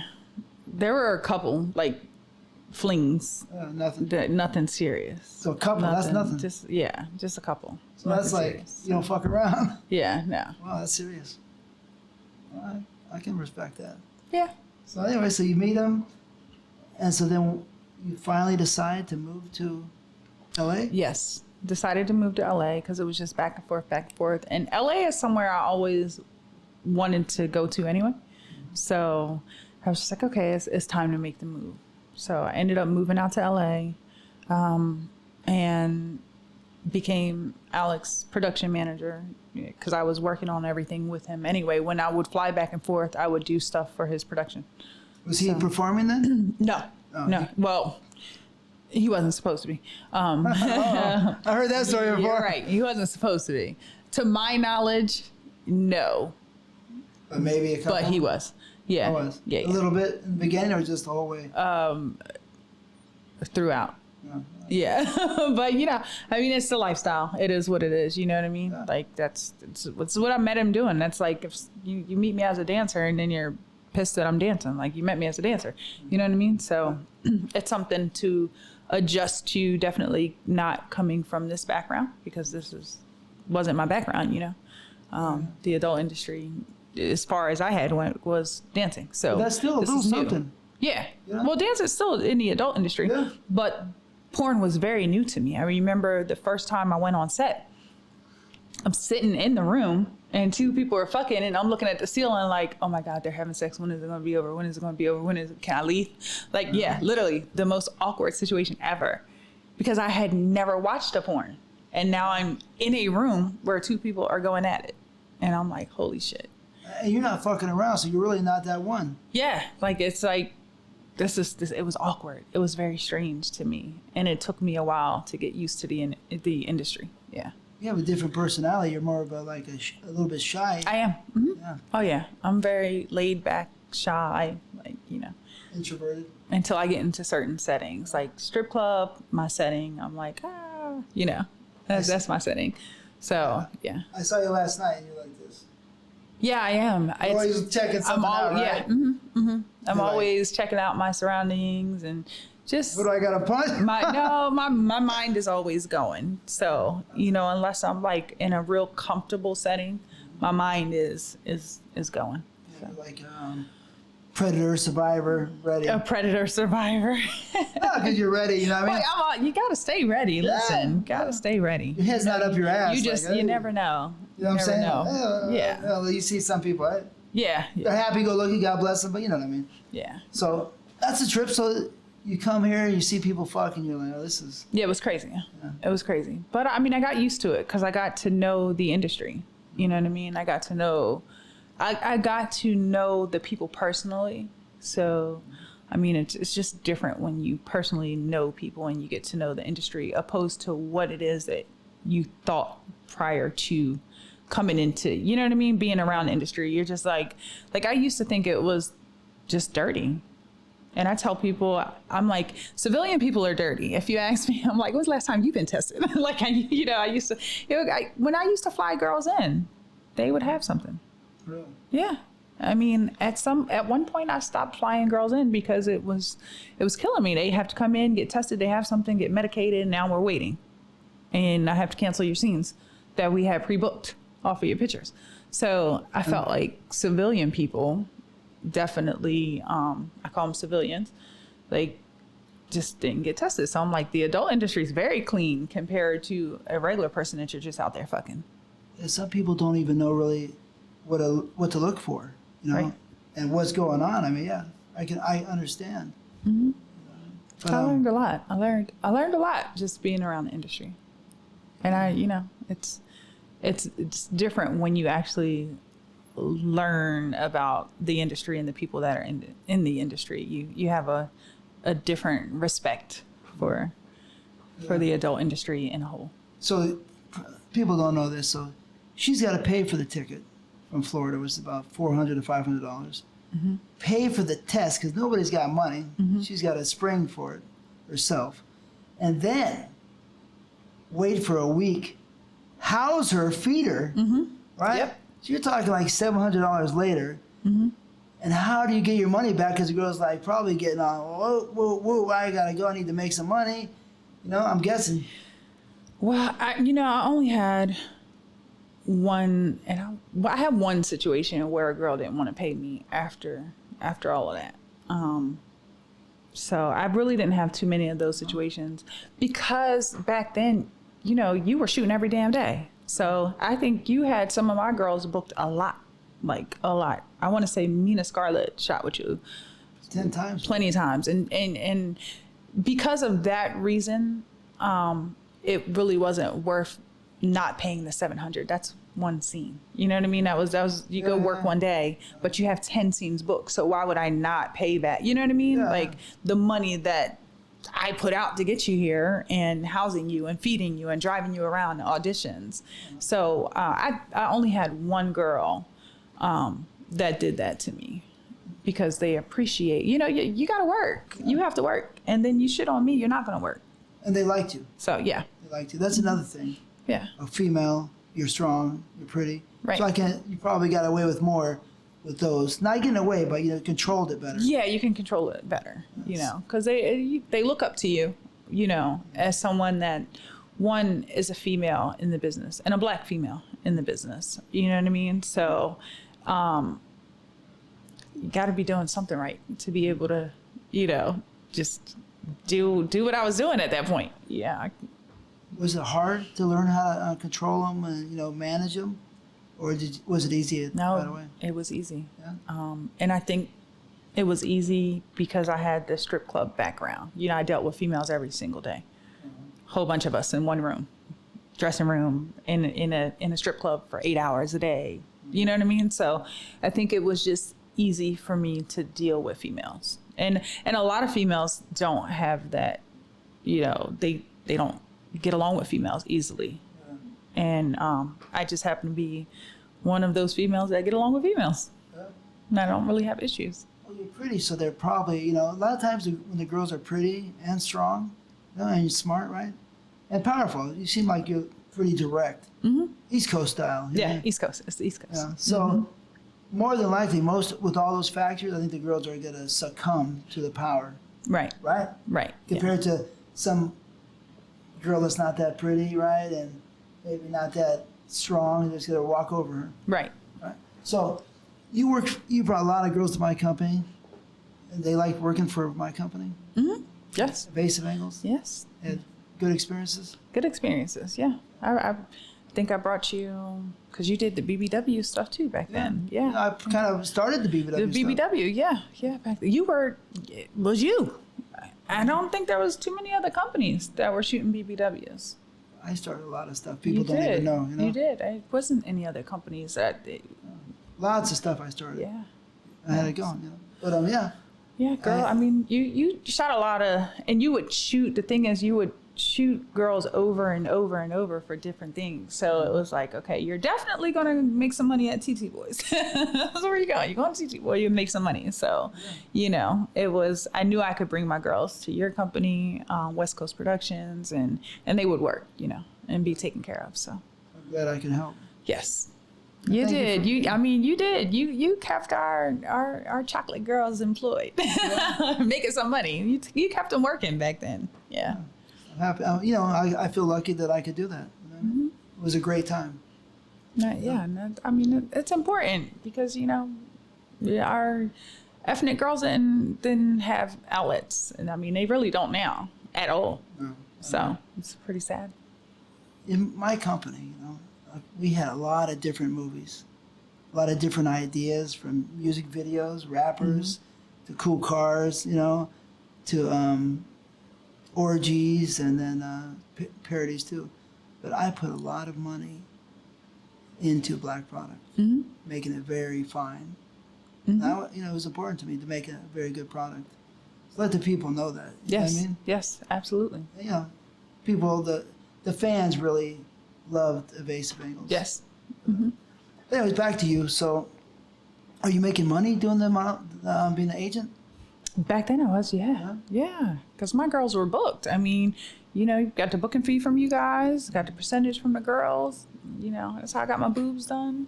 Yeah, I was like, I'm gonna go get, here's cash, no financing. Like, yeah, I was making good money back then. What was my girls stayed booked. Like, I had girls booked every day.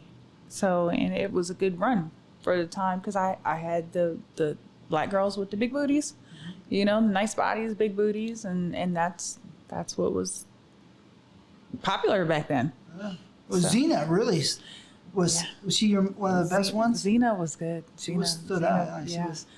And but Mina, of course, was great too. Mina Scarlett, yeah, she was good. Xena had that a little bit different, exotic, more Like a little Xena more exotic. Warrior. Yeah. Right, she was interesting. Yeah, she was cool. I thought she was very nice. Yeah. So how much would you make for I don't. a month? Like 10,000 Yeah, or more. or more. Yeah. So so 15,000 possibly 1 month. Yeah, I was making. That's great. Yeah, it's good money. So it's almost back to the stripping days. Yeah, almost back to stripping days. Yeah. Taking the girls around. That's it. You know? How does that feel? It was good. I mean, good I in miss your heart, those right? days. I miss those days. You know, being able to kind of like guide the girls that came in. You know what I mean? So, and you don't really have there's not many female agents nowadays. And it's just not the same. It's not the same. Like we literally had like personal relationships. Like, you know what I mean? We're just model houses. I was there and I was taking the girls to their shoots, dropping them off, picking them up, making sure everything was okay. Coming to your office with the girls sitting there, you know what I mean? So yeah, it's different now, but those were the days. Those are the stripping days, the glory days of porn. Those were the days. The girls always liked working for me. Yeah, They're always I've happy. never had any complaints. Never had any complaints. What we have here is like a time period that will never come back. You know what I mean? Like we're in a piece of history. I got lucky to start in the 80s, but like the Wild West, I always compare, I'm just going to let you hear it, you know? The Wild West only lasted for like 30 years. Did you know that? No. The real Wild West, because it got kind of wild after the Civil War. A bunch of soldiers and all that, right? Right. So, porno, the wildness of it kind of lasted about 30 years, you know? Maybe the end of the 70s, it started moving forward, right? Started to move and become a little more wild, right? The 90s got a little wild, the 2000s got a little wild, and then it just kind of, it's not wild. So we're like we were part of, you were part of, and I was part of the Wild West of porn. Yeah. Right? Yeah. And for me, sometimes, it was one of the best times of my life, right? You feel that way sometimes? Yeah. I mean, even just like walking around the convention and being here in Vegas, I'm like, geez, we had so much fun back then. It was fun. Like walking around, just seeing everybody. The parties were amazing. Like it was, it's like undescribable because if you didn't experience it, you wouldn't know. You know what I mean? Like you had to be in that era and experience what we had back then to like really appreciate it. Because nowadays you can't tell anyone that's coming up now in the industry how it was back then. They wouldn't believe it. Like, you know, just how everybody was a family. We all knew each other. The people coming up now, they have no idea who was before them. Yeah. The stars now, you say a name and they're like, who? I'm like, you don't know who that was? Right. You know, how do you not know who was before you? You don't know, you know, people know Pinky and Cherokee's name, but there's a lot of names that a lot of these new stars just don't know. So, it's crazy. Yeah, it's weird, right? It's a little bit alienating, you know? If you were part of it and they don't know who you were, like I started black porno, pretty much made it happen. I put all my love into it. I'm gonna tell you another secret I never said on the air. I was a top white performer, even though I'm Puerto Rican, you know what I mean? I look pretty white, right. You know what I mean? Yeah. And the people loved me. The white people loved me. You know what I mean? Because I was wild, strong, you know, and always had a heart on because I was very mentally ready, you know? Right, right. So when I started transitioning, you know, to hardly any white companies, you know, I stopped working for the other people, the other companies. I was always working for everybody, you know what I mean? Right. In those days, all the big companies, you know. And I started working for myself and started doing black products. The people forgot about me. And that's crazy. The white people. That's crazy. Yeah, it's trippy, right? Yeah. So it's like maybe I alienate them. I don't know, right? I really wasn't into that many white girls. There's some pretty ones here and there that I like, but, you know, overall I really wasn't, you know. I always like brown and black, you know what I mean? That's what I'm attracted to. But, you know, no disrespect to any of the girls I worked with. A lot of them were great, but wasn't my thing, you know what I mean? Right. People would never know that. But the point of this point is that they forgot about me in the white market. The black people didn't forget about me. Right. They forgot about me now. But because I'm gone. Because you're gone. Yeah, but you know. But is that a trip? That's crazy. And I don't think you're not forgotten about, because everyone from that era, they know. The people that come in now, they don't care to do their research. Yeah. So they don't know. TTBoy who? Yeah. Like, you know what I mean? Because if you're not like out there on social media and in the world of today, you're forgotten about. You know what I mean? Oh, totally. So. But it was weird. The white company, the white people they forgot about you. Yeah. I won tons of awards for all the, you know, for everybody. Yeah. So it's a trip, right? It's crazy. You think about it. You know? How easily you can be forgotten since you've decided to shift. Yeah, it's weird. You know? But, you know, maybe I alienated. So you get alienated if the people don't know you. But the time we had, the time you were part of too, will never come back, I don't believe. No, I don't think so. Right? And you get people that come in that think they can change the industry and bring that time back. It's not coming back. It's not. The mentality no is just from what I feel and hear and see, there's no heart. Right. You had stars. Like I don't even call people that are here now stars. Like you had stars. You had people that genuinely, this is what they wanted to do. Like this was, I'm coming in and I'm going to be a star. I'm a star coming in, but I'm really going to make a name for myself and be a star. You don't have that now. You really have girls and guys that are coming in that just want to make money. They're, you know, I don't even think we don't really have anybody just making stars anymore. And that's the thing. It was so many stars back then. Basic Bengals helped make a lot of stars. A lot of stars. Yeah. Don't forget that. Basic Bengals put a lot of girls on and blasted them on the covers, which helped blow them up. Yep, making stars. But I'm happy I could. You know what I mean? I don't. Yeah, no one's making stars now. I don't think anyone even cares to really be like stars now. It's just like. Yeah. It's weird. They're here. They're just here. They want to be social stars. Yeah. I'm gonna say they're just here. It's something to do for people. So right now we're at the AVN, you know, and we talked about this earlier, right? And you were at the AVN show, and you felt like it wasn't home anymore, right? Not at all. And so not at all. Does your heart, it reflects back and thinks about the family you once had? Yes, absolutely. And now it's no more. Yeah, it's no more. I mean, I'm walking around the floor and I'm just like, there's no one here. It just doesn't feel good. You know, before, you know, you hit the corner and you're at this person's booth. There's another booth that you're at. It's like, you might see Pinky, Cherokee, and at Roxy Reynolds. I mean, just everybody that was back then. You guys with your big companies, you had your Evasive Angles, you had Black Ice, West Coast Productions, like everybody was here. And it was fun. You know, all the companies paid girls to come out and sign. So you always had girls at the booths, and the girls looked amazing.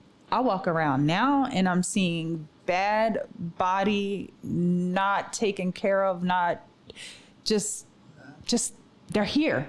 I'm just gonna say they're here. Right. When AVN back in the day, you weren't gonna see anything less than well put together girls. That's what it feels. Yeah, it's over. The closest we have gotten to that, honestly, was Blacked and Vixen. I have to say that's the closest that I've seen in the last few years. Like last year, AVN, you go to their booth, their girls are put together. You know what I mean? Uh-huh. They're not here anymore, so you're not seeing that. You're seeing a whole bunch of cam girls that could give two shits about anything. That's how I feel. Yeah. And that's what it is. You don't really see any companies that really care anymore. I think everybody's just like, whatever. Yeah. I think so, right? We're here. So we're part of the Wild West, and now we're forgotten about. We're over. Yeah, we're forgotten about. But I was a bad motherfucker. Right. Yes. You're beautiful. So yeah. I mean, this is where we're at. yeah. You know? Yeah, I miss the family a little bit, but Yeah. that's the way it is. I mean, everybody moves on. You evolve and you move on into something Yeah. different. So at least we experienced it and we have those memories. Like, and those are things you can always take with you. You know, you could tell these folks nowadays about it, but they didn't live it, but we did. So it was great that we got a chance to be in that. See how big her smile is when she talks about it? Because it was fun. I mean, I just think about like walking around the floor and signing. I signed for Hip Hop Honeys because I was a Hip Hop Honey girl back then. So yeah, so I signed. We had Redman. Like that's when you used to bring the celebrities out. They used to come out and sign at the booths with the girls too.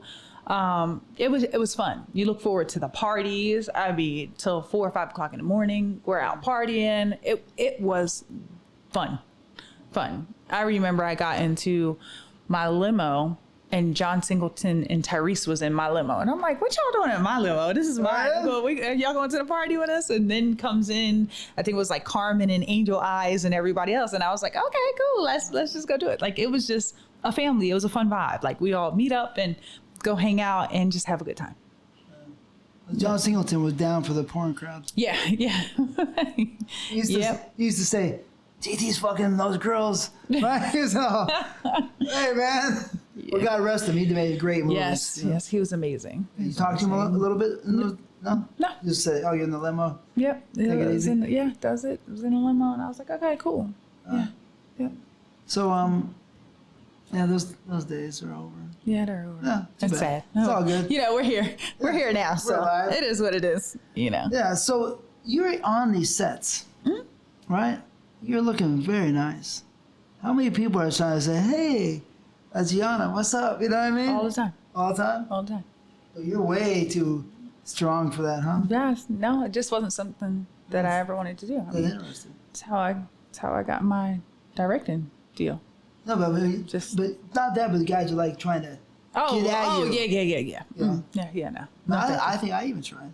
Yeah, you probably did. Not crazy, but I probably, Probably did. Yeah. You know, Hey! I'm good at just Yeah. laughing. Yeah.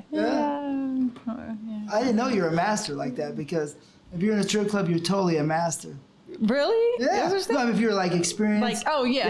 Like, Yeah. Oh yeah. Trained like, yeah. That's Yeah, that's pretty cool. I didn't know that, but now you just have been educated today. yeah. So that's what we do. Strip club. You're trained to one, sell a fantasy, entertain, and you can shut people down with like whatever. That's a skill you learn. It's a skill. Mm-hmm. So you're directing. Tell me about that. Because the company has always wanted me to do scenes. And it was funny because I think it was Tony Sorrento? Tony. I would take my girls over to Black Ice. And I had a conversation one day and Tony was like, oh, would you do a scene? No, I'm not doing a scene, but I'll be a director. And I said it jokingly. I literally said it as a joke. And he was like, would you? And I'm like, yeah, I'll direct. I had just came off of For the Love of Ray J on VH1. So I had, in my brain, I wanted to do reality stuff. So everything I wanted to do was reality. And I had came up with some things that I wanted to do just because I was around Alexander all the time and he was directing. So I had in my mind that I could do it, but I didn't think anybody would ever take me serious doing it.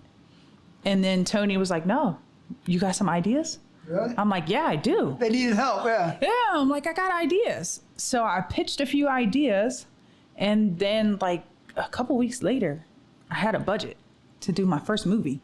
What they I'm like, and they're fair people, holy right? Yeah. shit. What's the Like, budget? 15,000? I think it was 20. Really? Oh, that's nice. I think I had about 20,000. And I did Giana Taylor's Pussy Wagon. Oh, yeah? Yeah.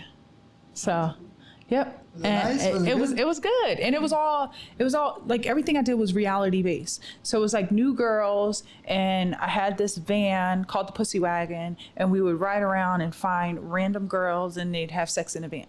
Oh, so it's girl. So no, girls, guys, Oh, girls and okay. guys. But we would find new random, like, you know, the guy would find girls, like Oh, so whoever the guy in the van. Yeah, Okay. yeah.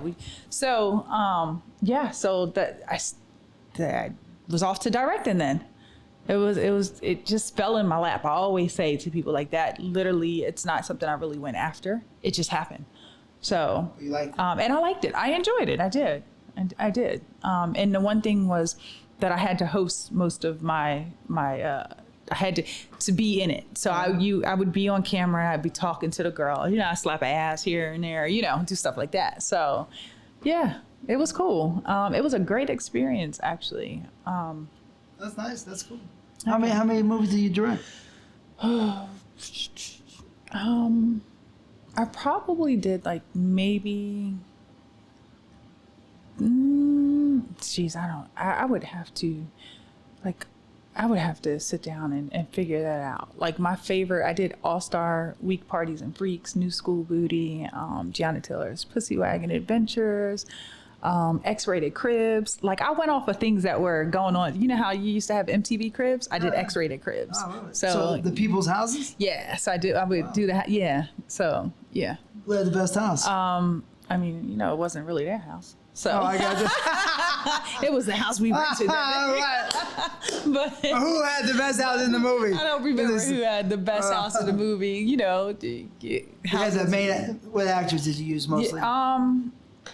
Who did Jasmine Cashmere was. I think Lexi did one too. I want to say Lexi. I swear I did something with Lexi. Nat, Mr. Marcus, Brian Pumper for the guys. A lot of the girls, honestly, Xena was in my, I think Xena, Roxy, and Mina. Why I want to say those three were on a cover of something that I did. Yeah.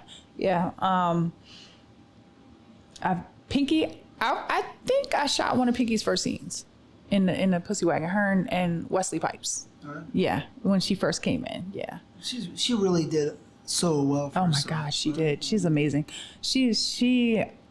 I definitely think that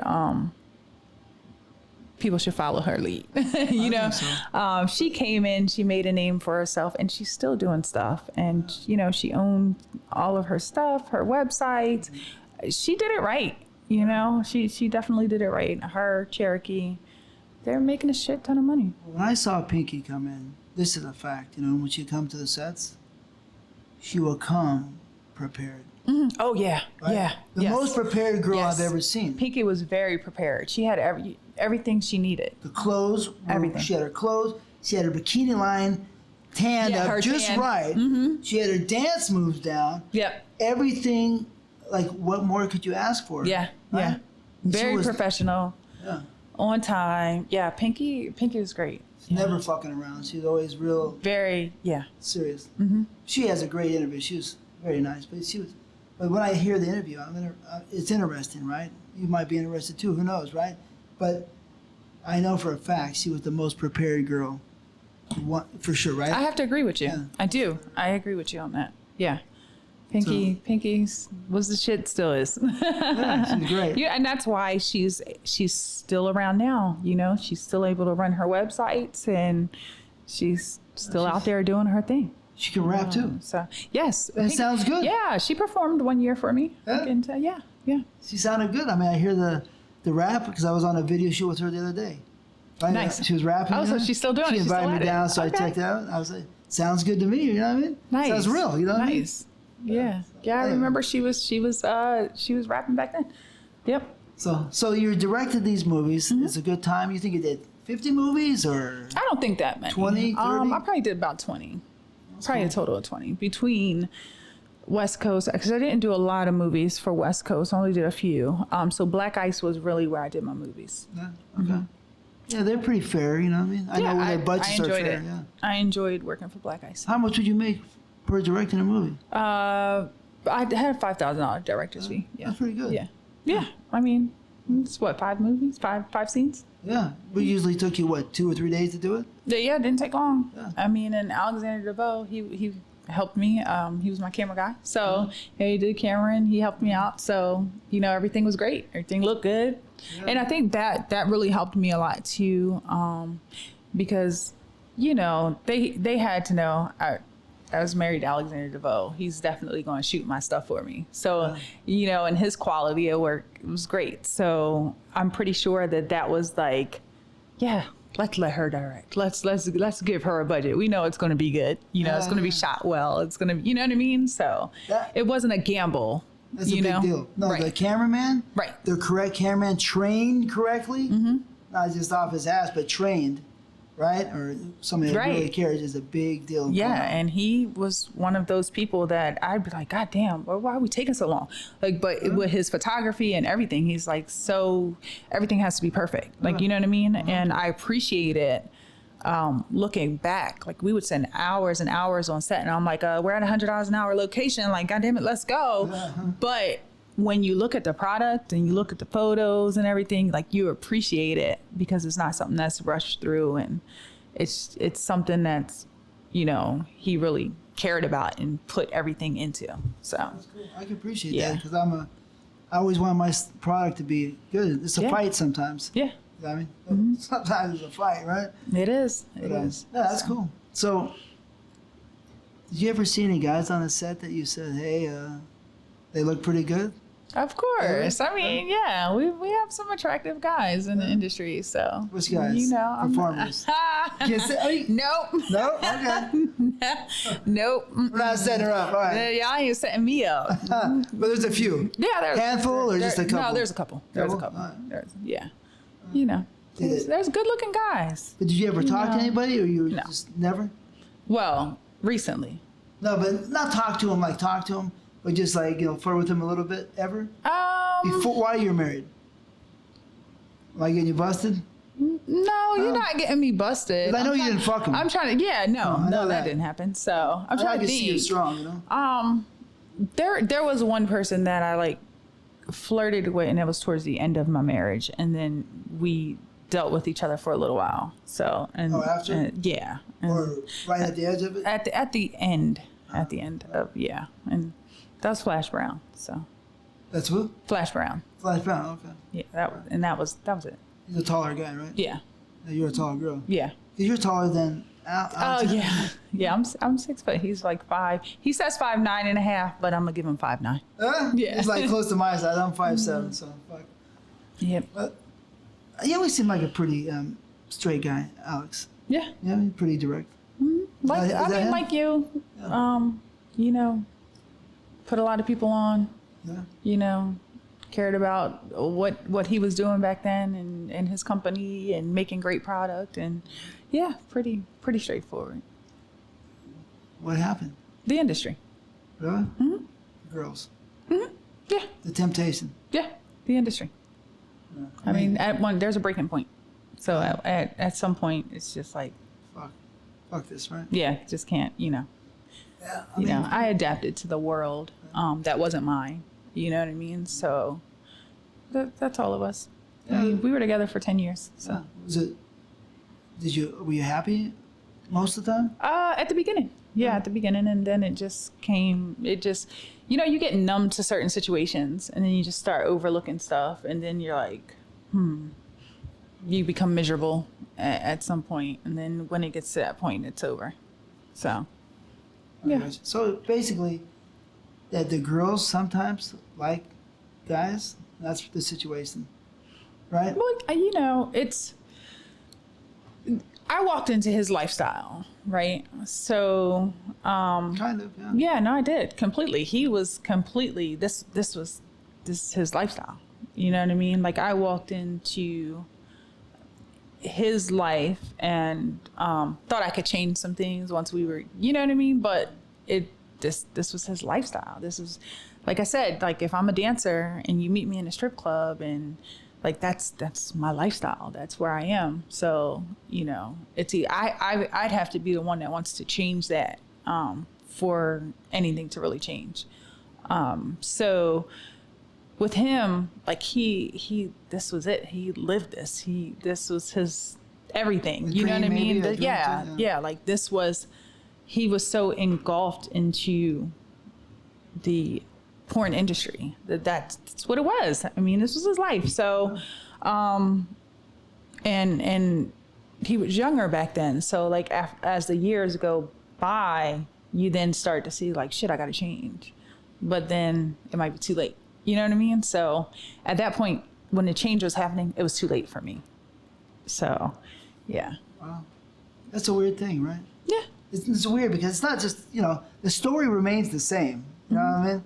Just in life, it's a very strange, the faces change, but the story remains the same. It's fucking crazy. Yeah. Man, woman, they love each other, but temptation and all that is crazy. Yeah, I mean, and I wasn't perfect, Oh. And I wasn't, towards the end, I wasn't perfect. Okay. So, there even probably through the relationship, there's things that I probably could have done better or whatever. And then honestly, for me, like I said in the beginning, you feel like you're competing.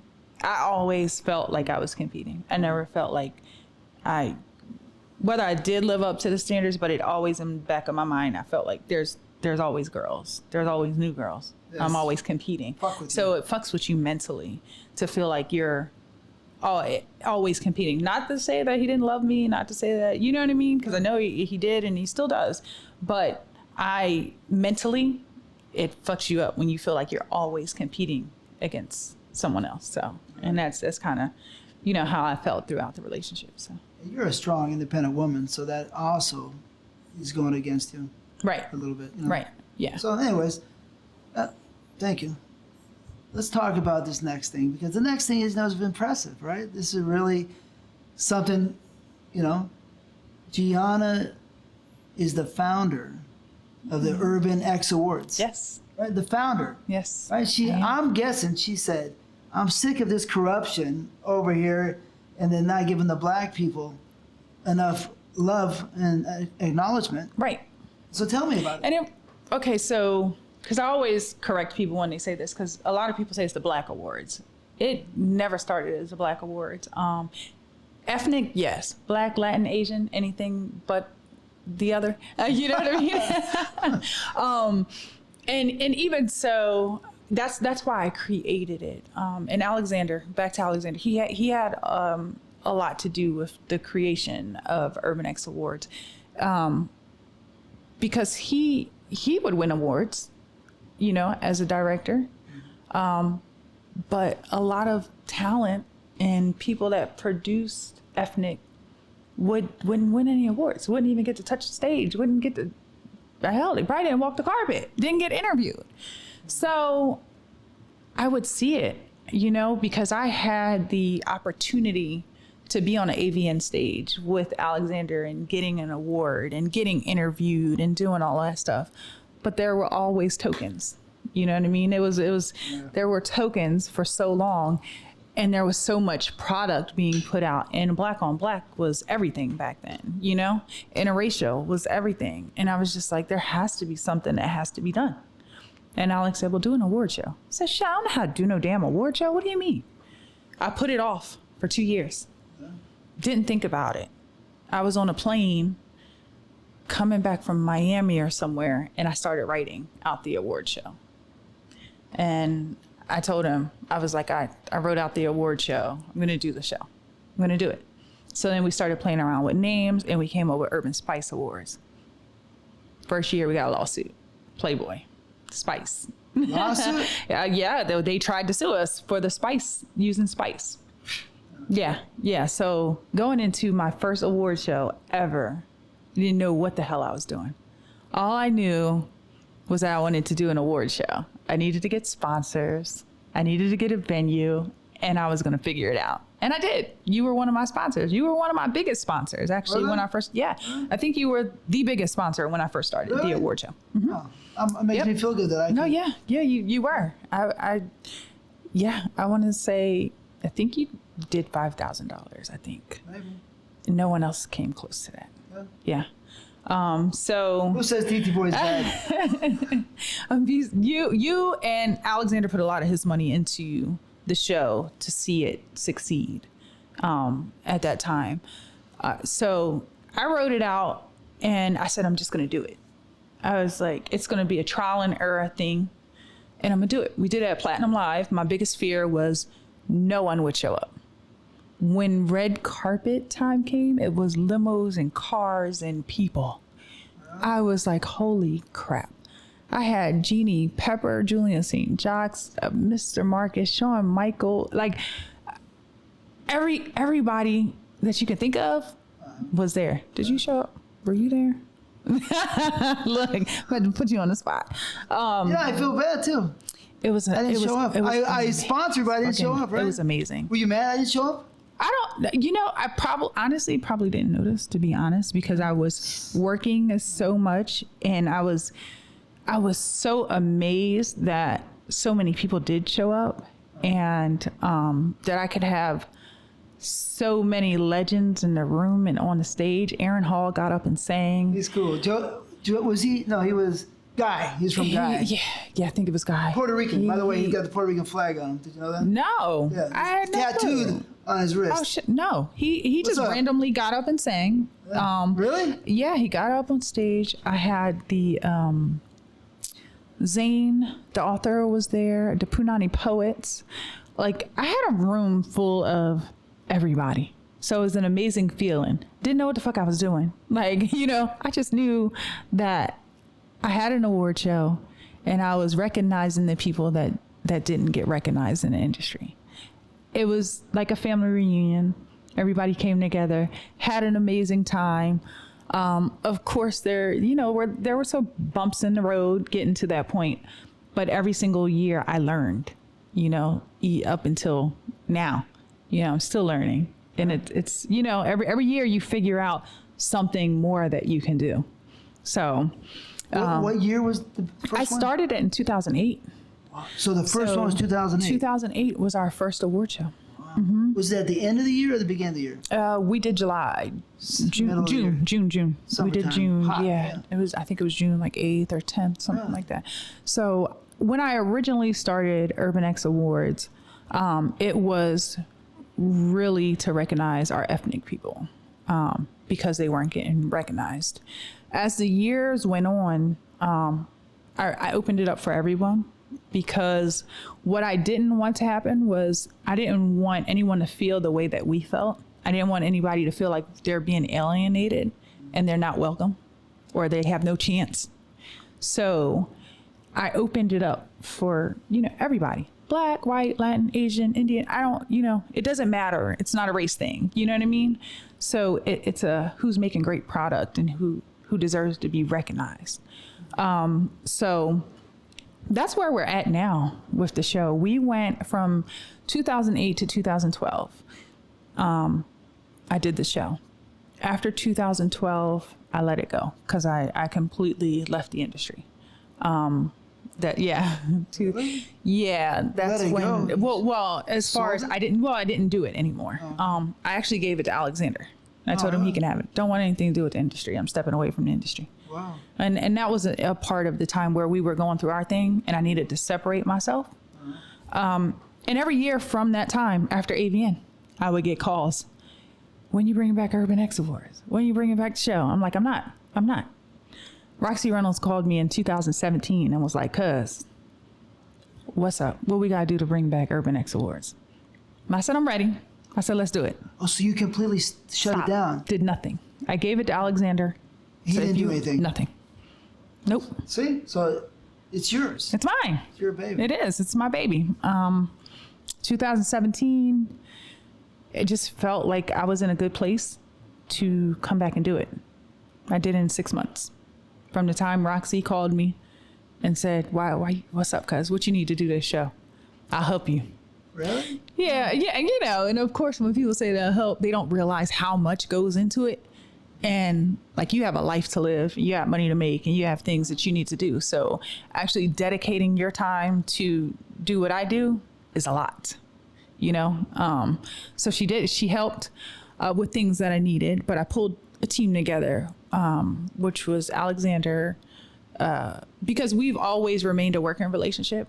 no matter what, personally is going on with us, we're parents, so we co-parent, and we've always been able to still work together and accomplish a goal, and for that is making sure that Urban X Awards is always pulled off every single year.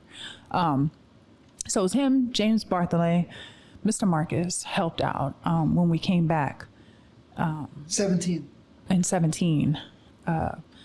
Justin Rodriguez, which is, he used to be with Ron Ellis doing all the web designs and stuff. He jumped right on board and did the website and got all the graphics done. And we made it happen in 6 months, literally, like from sponsorships to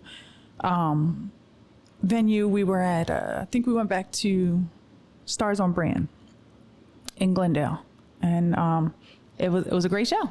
Oh. It was amazing. I mean, it was again, a great turnout. I got to learn who was new in the industry.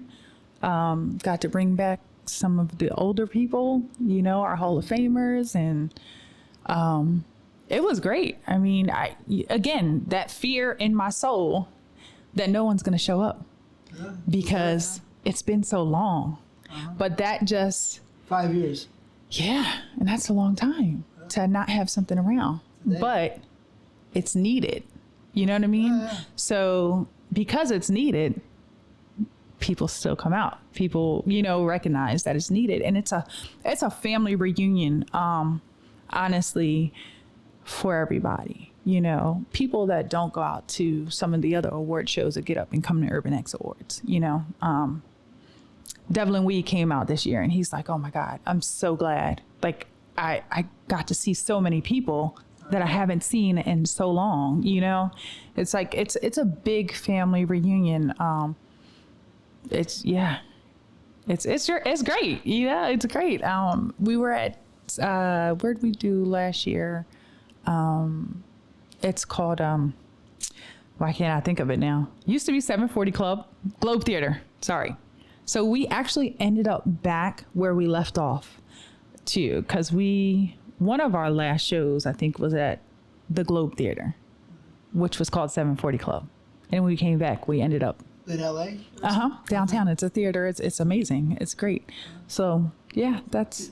Did celebrities come? We get some celebrities. Like who appeared? Who's the main? I've been told because they stay out of. Anthony Anderson was there one year. I had YG perform actually. YG came and he performed. I believe John Singleton came to one of the shows. Who else? What's the lady's name? She played on, she came this year. I can't think. She played on the Wayans brothers as the cop. But she's in a lot of shows. She was there this year. I have some pictures of her from this year. So we get celebrities that pop up. I want to see some more celebrities come out, but it's not about them. You know what I mean? Like, so I definitely like to see celebrities come because we'll get that mainstream press. TMZ covered it the year before last. So they came out and they covered it. So we get that mainstream press when, mainstream people come in, but it's really, it's not about them. It's the night for our stars to be recognized. So I think when you start adding too many mainstream people, that it then shifts gears and it becomes about the celebrities that are in the building and not who it's really for. So I try to keep it within the family, I'm going to say, within the industry. So I'm impressed. Yeah. I'm impressed that you kept it going. I didn't know you took a hiatus. Mm-hmm. But I was gone a little while, I went to Florida. Atlanta. Mm-hmm. Mm-hmm. But that's the trip, that you did it. That's great, Yeah, I mean, and I always say, I did it. I'm still doing it. And the fact that I left for 5 years and no one decided to pick up where I left off at, it didn't even have to be Urban X Awards. It could have been something else. That just shows me that people don't want the responsibility of something like that. It's a lot of work. It's a lot of work. And I pride myself and my small team that I have on getting it done because we don't have a big production team because we don't get the money that everybody else gets. Like we don't get AVN money. It's like pulling teeth for me to get money. I work off of probably less than $15,000 to pull my whole award show off. I think I put money in 2 years, I think. Didn't I? Probably the first 2 years. Probably the first 2 years. And it's a lot. It's a lot. It's a lot to do. I mean, my venue, the Globe Theater, I have a $12,000 bar guarantee on top of the venue. Wow, really? And that's basically what I get in sponsorship. So how did you ever make money? I finally did. And that's the thing I tell people. Like, people run around here thinking that I'm making shit tons of money. Like, when I had my nice car and my big house, that didn't come from Urban X Awards. You know what I mean? I was in the red so many years from doing the award show. Like, literally, I would leave negative and have to figure out what I was going to do to pay people.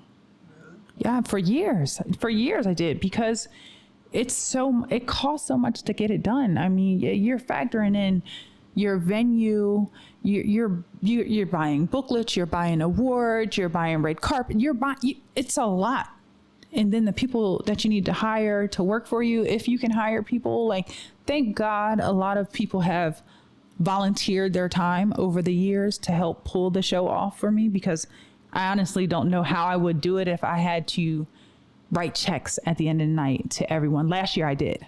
Last year was my first year that I could pull out a checkbook and write checks and still have money left over. Wow. Out of all of these years doing it, last year was my first year. You hear that? That's why I know that. Wow. Mm-hmm. Oh yeah. I mean, you kept it going. And I kept it going because it's something that it is not something that I am getting rich off of. One day, would I like to make some good money off of it? Absolutely. But it's not why I do it, because if that was the reason, I would have quit a long time ago. Because it ain't. Yes, it's. And then the people know, you said you got 6 months to get ready? I had when I brought it back in 2017, I had 6 months. So you spent 6 months of your time? 6 months of my time. For free? Yes. 6 months of my time. I want to see that show sold on the cable channel. So do I. That's the goal. We always talk about it, me and Alexander, and he dedicates a lot of time. He does, now he does the editing, but I have to give a shout out to Eddie J, because we have put him into some rough situations with editing. Like, I literally threw my whole show at him in 3 days to edit my whole show a couple years ago. And he got it done. He got it done. And then Alexander took over, and because this is what he does. He enjoys, like, and he's such everything needs to be perfect. Like, my show was done and complete a month before last year. All the editing, the only thing we needed to do was when we got the winners and drop everything in, and it was done. Like, last year was my first year that I could go to the venue with a complete finished package. And no one knows this because we get it done, but no one knows many years we're getting it done up to the wire, like up till 2 hours before the show. Like, my first time seeing my screen is when my show goes on, because it's because the money's not there. You know what I mean? So you got to do it how you have to get it done. The money's not there. I can't give somebody $5,000 or $10,000 to sit and really do production. You know what I mean? If I could, I would do it, but it's just, we don't get it. We get $500 sponsorships from companies that you would think have money, but they give you $500 because they want to be involved. They want their name there, but they don't really want to be involved. They don't. I don't even think I asked for my name anywhere, did I? Well, that's a part of the sponsorship. No, I don't think I did. That's a part of the sponsorship. Your logo goes on the media wall, and and whatever we're promoting at that time. That's completely a part of what the sponsorship is. Yeah, but sure. It's hard for us, but we pull it off, and it's amazing. And the biggest joy is the day after, and the week after, and 2 weeks after, looking at the websites and the blogs and everyone's Instagram, and everybody saying how much of a great time they had, and the photos and videos coming out, and it's like all worth it, because you know what? I feel bad now. Why? I didn't show up. Well, it's still going on. Invite me, I'll come. You know, we're back in August again. So we're still here, you know, and it's better than it's ever been. And it's great because I still get to have the people in the room that were from our good days. Roxy Reynolds came out, Sky Black. We had Cheyenne Jacobs was there last year, Candace Vaughn, Charlie Mack. I mean, everybody, they still come out and they support. So it's great. Devlin Weed, we had Shawn Michaels was our Hall of Famer. Shawn Michaels just called me. Yeah. We could go back, way back, you know what I mean? But yeah, Shawn Michaels great. Yeah, he was our, he was in Hall of Fame. I think we actually gave him a different award, our Visionary Award. I believe we gave him 2 years ago. So it's great to get everybody in the same room, you know, and to just, I say it's a family reunion because everybody comes to celebrate. It's not like a stuck up environment where it's, you know what I mean? Like I like people to sit down and watch the award show. Yeah. But people really come and like reunite. I'm going to say it's a family reunion. I heard weird things like Mr. Mark was kicked out of AVN. Yeah. Like he what can't, the fuck? like, yeah, he can't, you know. It's like, so you're not doing that stupid shit. No, no, absolutely not. I mean, you know, everyone's welcome. I always say that. I tell people, I get a lot of shit because, Urban X Awards, it's the Black Awards. It's not the Black Awards. Do your research. Never been the Black Awards. Didn't create it. I created it for our ethnic people that weren't getting recognized. But again, I've never said white people couldn't be nominated. White people couldn't be involved. You know, a lot of white people have won awards. Sarah J wins a lot. Sophie D was my red carpet host. I try to keep it very diverse. I'm glad to hear that. You know why? Yes. Because as you can see, a lot of people, I don't know, maybe prejudiceness, you know? I won't say racism, but prejudice. Mm-hmm. Is in the heart of humans, possibly. Mm-hmm. And while somebody will say how much they hate it, they will do it. They'll do it, right? And you're like, what the fuck, right? You didn't like it, but now it's like crazy. So it's very strange. So it's important, you know, to push that idea, not non-prejudice or non-racism, you know what I mean? Right, all of it. right. Like I even, when it comes to our categories, there's no separation anymore. There is not best Black movie. There is not best Asian. Everything is all in one. I just decided that I didn't want to do anything by race anymore. Like we're making product, and it is what it is. You know what I mean? So if a white movie wins, a white movie wins. You know what I mean? Like it's an all inclusive award show that everyone's welcome. Everyone can be a winner.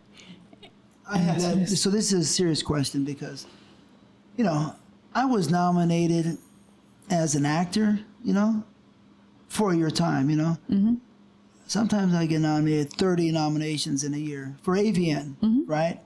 And I wouldn't win shit. Mm-hmm. But I won tons of awards, you know what I mean? Lots of awards. I was never a politician. But the point is, I would say, how the fuck, right, does AVN come up with these winners? Right?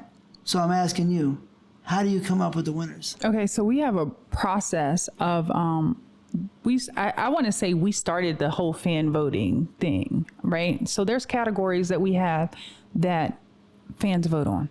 So there's a list of your nominees, and you have to really promote, like, and it gets the talent involved in the process. So you're promoting, your fans are voting. So we have the voting portion. And then we have the more serious portion where you're talking about female performer of the year and male performer of the year.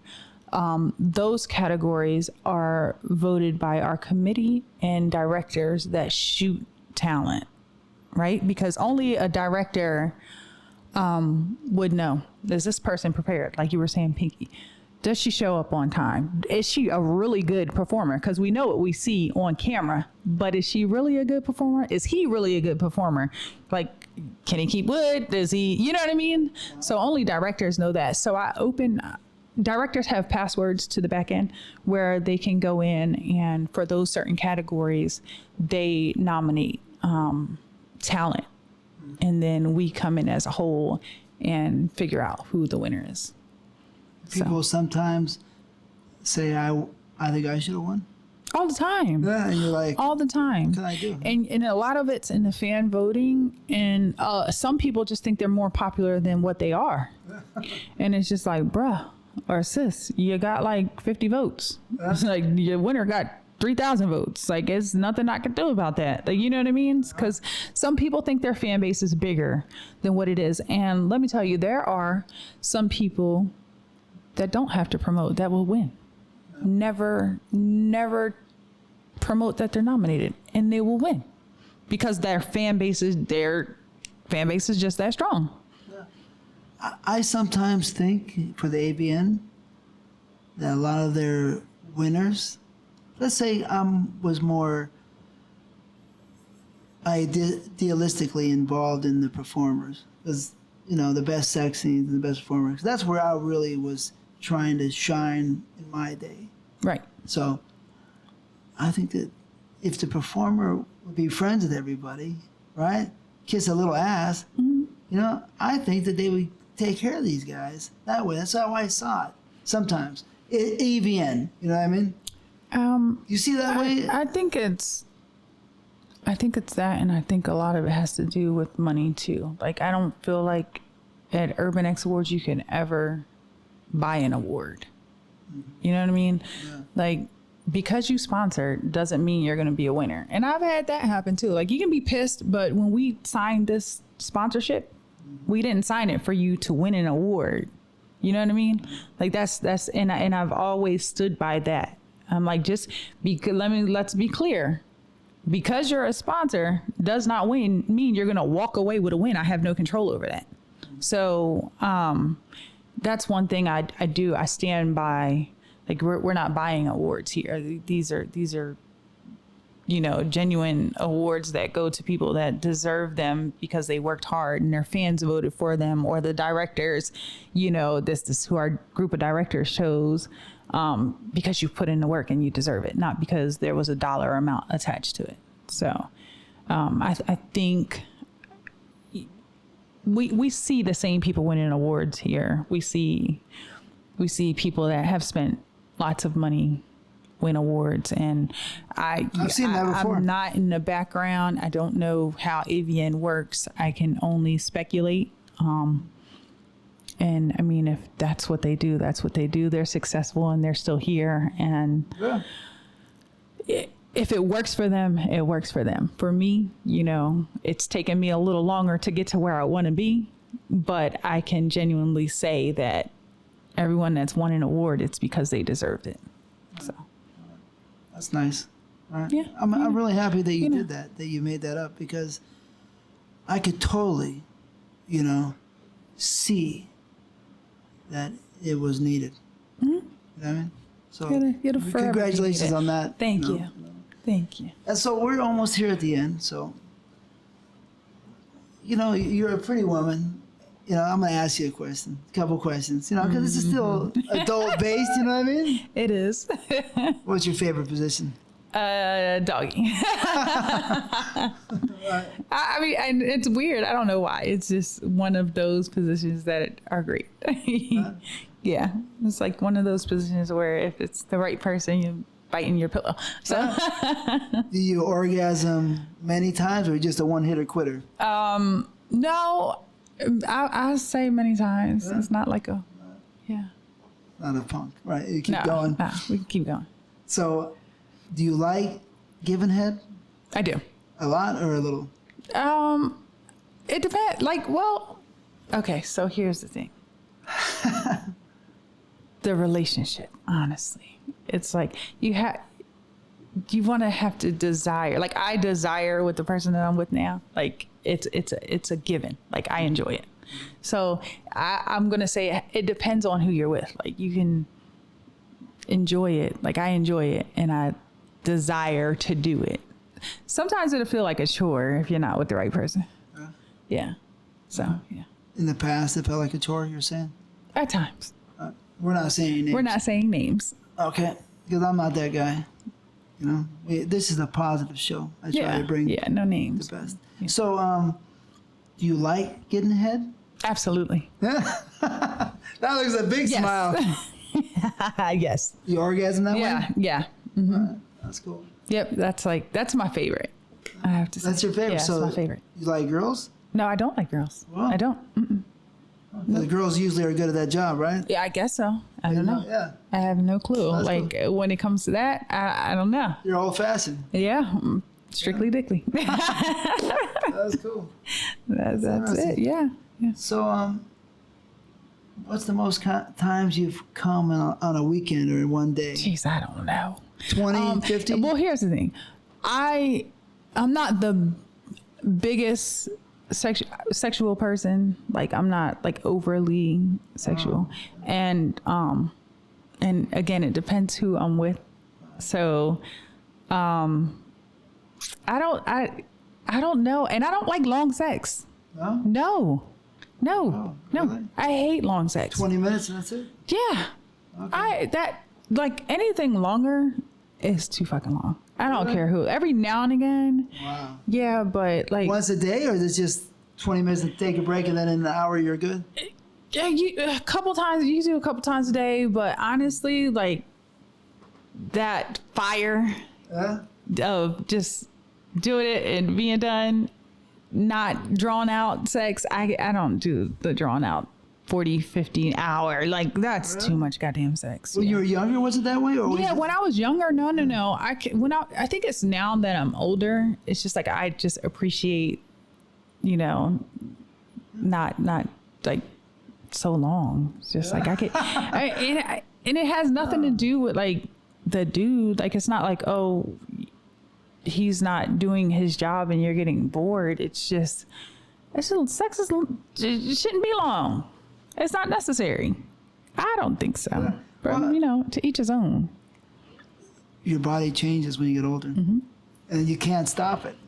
It does change. It definitely does. Like when you're younger, you just run around here like fucking like jackrabbits, like 5, 6, 7 times a day. I can't do that shit anymore. I could fall off a roof and not even feel it. Don't let me fall off a roof now. You know what I mean? You gonna feel it. Yeah. And I'm like, I do certain things, like my knees hurt, my arms hurt. Like I look young, but shit, I can feel this sometimes. So, yeah. So I guess that part is done. So let's move on to this fairly quick, because I want to keep you here all day. Cage fighting. What's going on? Yes. Okay. So this is currently where I'm at in my life right now. I used to cage fight. It's called Caliente Cage Rage at Dames and Games. It's a strip club, and that's the club that I stopped dancing at. It's where I was dancing at for years. It's a topless strip club in LA, and I wanted to fight again because when it first started, I was a cage fighter. Like I was in the ring fighting when we first started Caliente Cage Rage. So I know a lot about fighting. So well, see, it's strip club, so it's not like it's like MMA style. Everything goes, but it started as fun. You know what I mean? It wasn't like you train fighters and all that. It started as fun, and you make money for doing it. You get tipped, and I did it for 2 years. Then I got a concussion, and I was like, "Fuck this! Like, I'm not doing this anymore." Somebody need you or punched you hard? Punched me. Mm-hmm. Yeah, my first concussion ever. Wow. Mm-hmm. The first round. She's a semi-pro.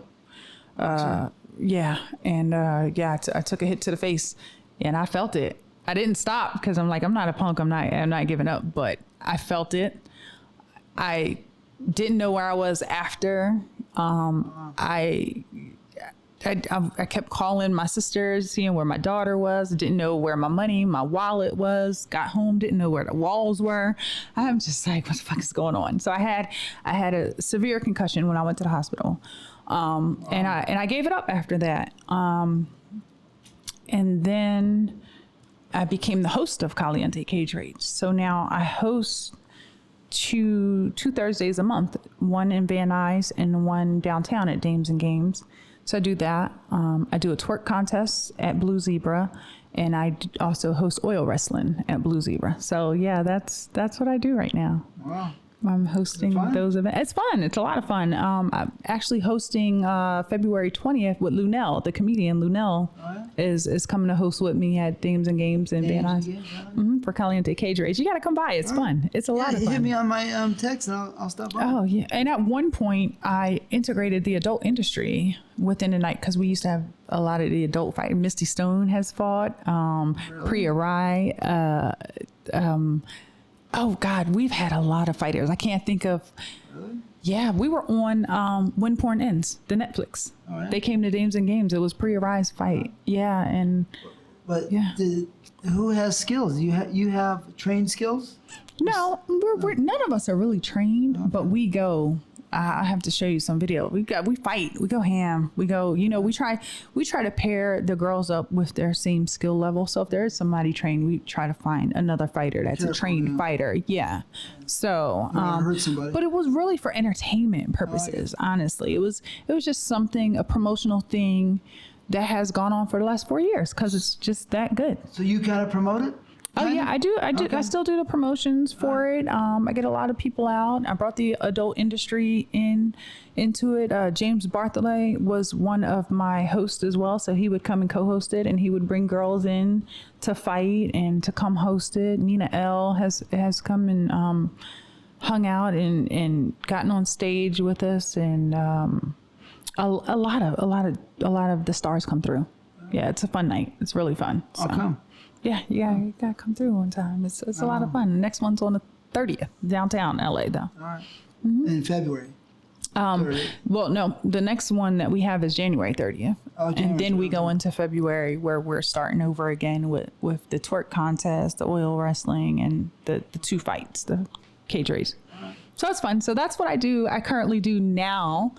And working on Urban X Awards because it's going to be coming up again in August. By me, I will totally be there. Oh, yes. I'm at the beginning stages right now. So of start working on everything, but I will definitely invite you. And forgive me for not coming. That's okay. It's all right. That's all right. As long as you get there. So this is the last question. Okay. Right? Can you describe your experience in the business in 2 words? And what are those 2 words? Jeez.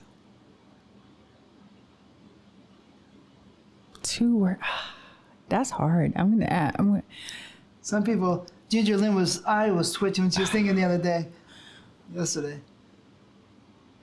Oh my God. Okay, I'm gonna say it's a life changer. That's gonna be it.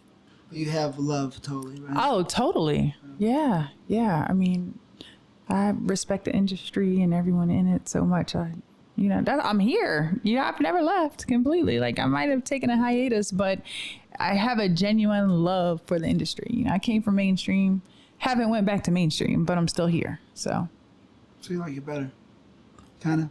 It's your home, kind of. It's my home, and I want to say I've met some of the most genuine people in the adult industry. And I mean a lot of fake people outside of adult. Yeah, mainstream. Yeah. I have to say it's definitely genuine people that have stories. Yeah. You know what I mean? So, yeah. You had a fun story. It's a fun story. And thank you for coming. Did you have a good time? Yeah. Yes. Some people say it's a little therapeutic. No, it is. I mean, anytime you sit down and talk about your past and, where you were, what you've overcome and where you're at now. And it brings up so many memories, you know what I mean? Because sometimes you just don't think about some of the things that you've done or, and then when you're sitting down talking about it, it sparks memories and, yeah. So I guess one more question. Sorry. Okay, one more question. What is the wildest event that you've seen on a set, whether it be shit talking, sex, behind closed doors, or possibly even at the model house? What's the wildest turn of events? I don't know. I can't think of anything wild as in, I mean. Pretty mellow. Yeah, pretty normal. everything around me is always pretty normal. So yeah, I have to say everything was pretty normal. The usual. Okay. I don't think I've seen anything too wild. Really? Oh, that's cool. I don't think so. Yeah.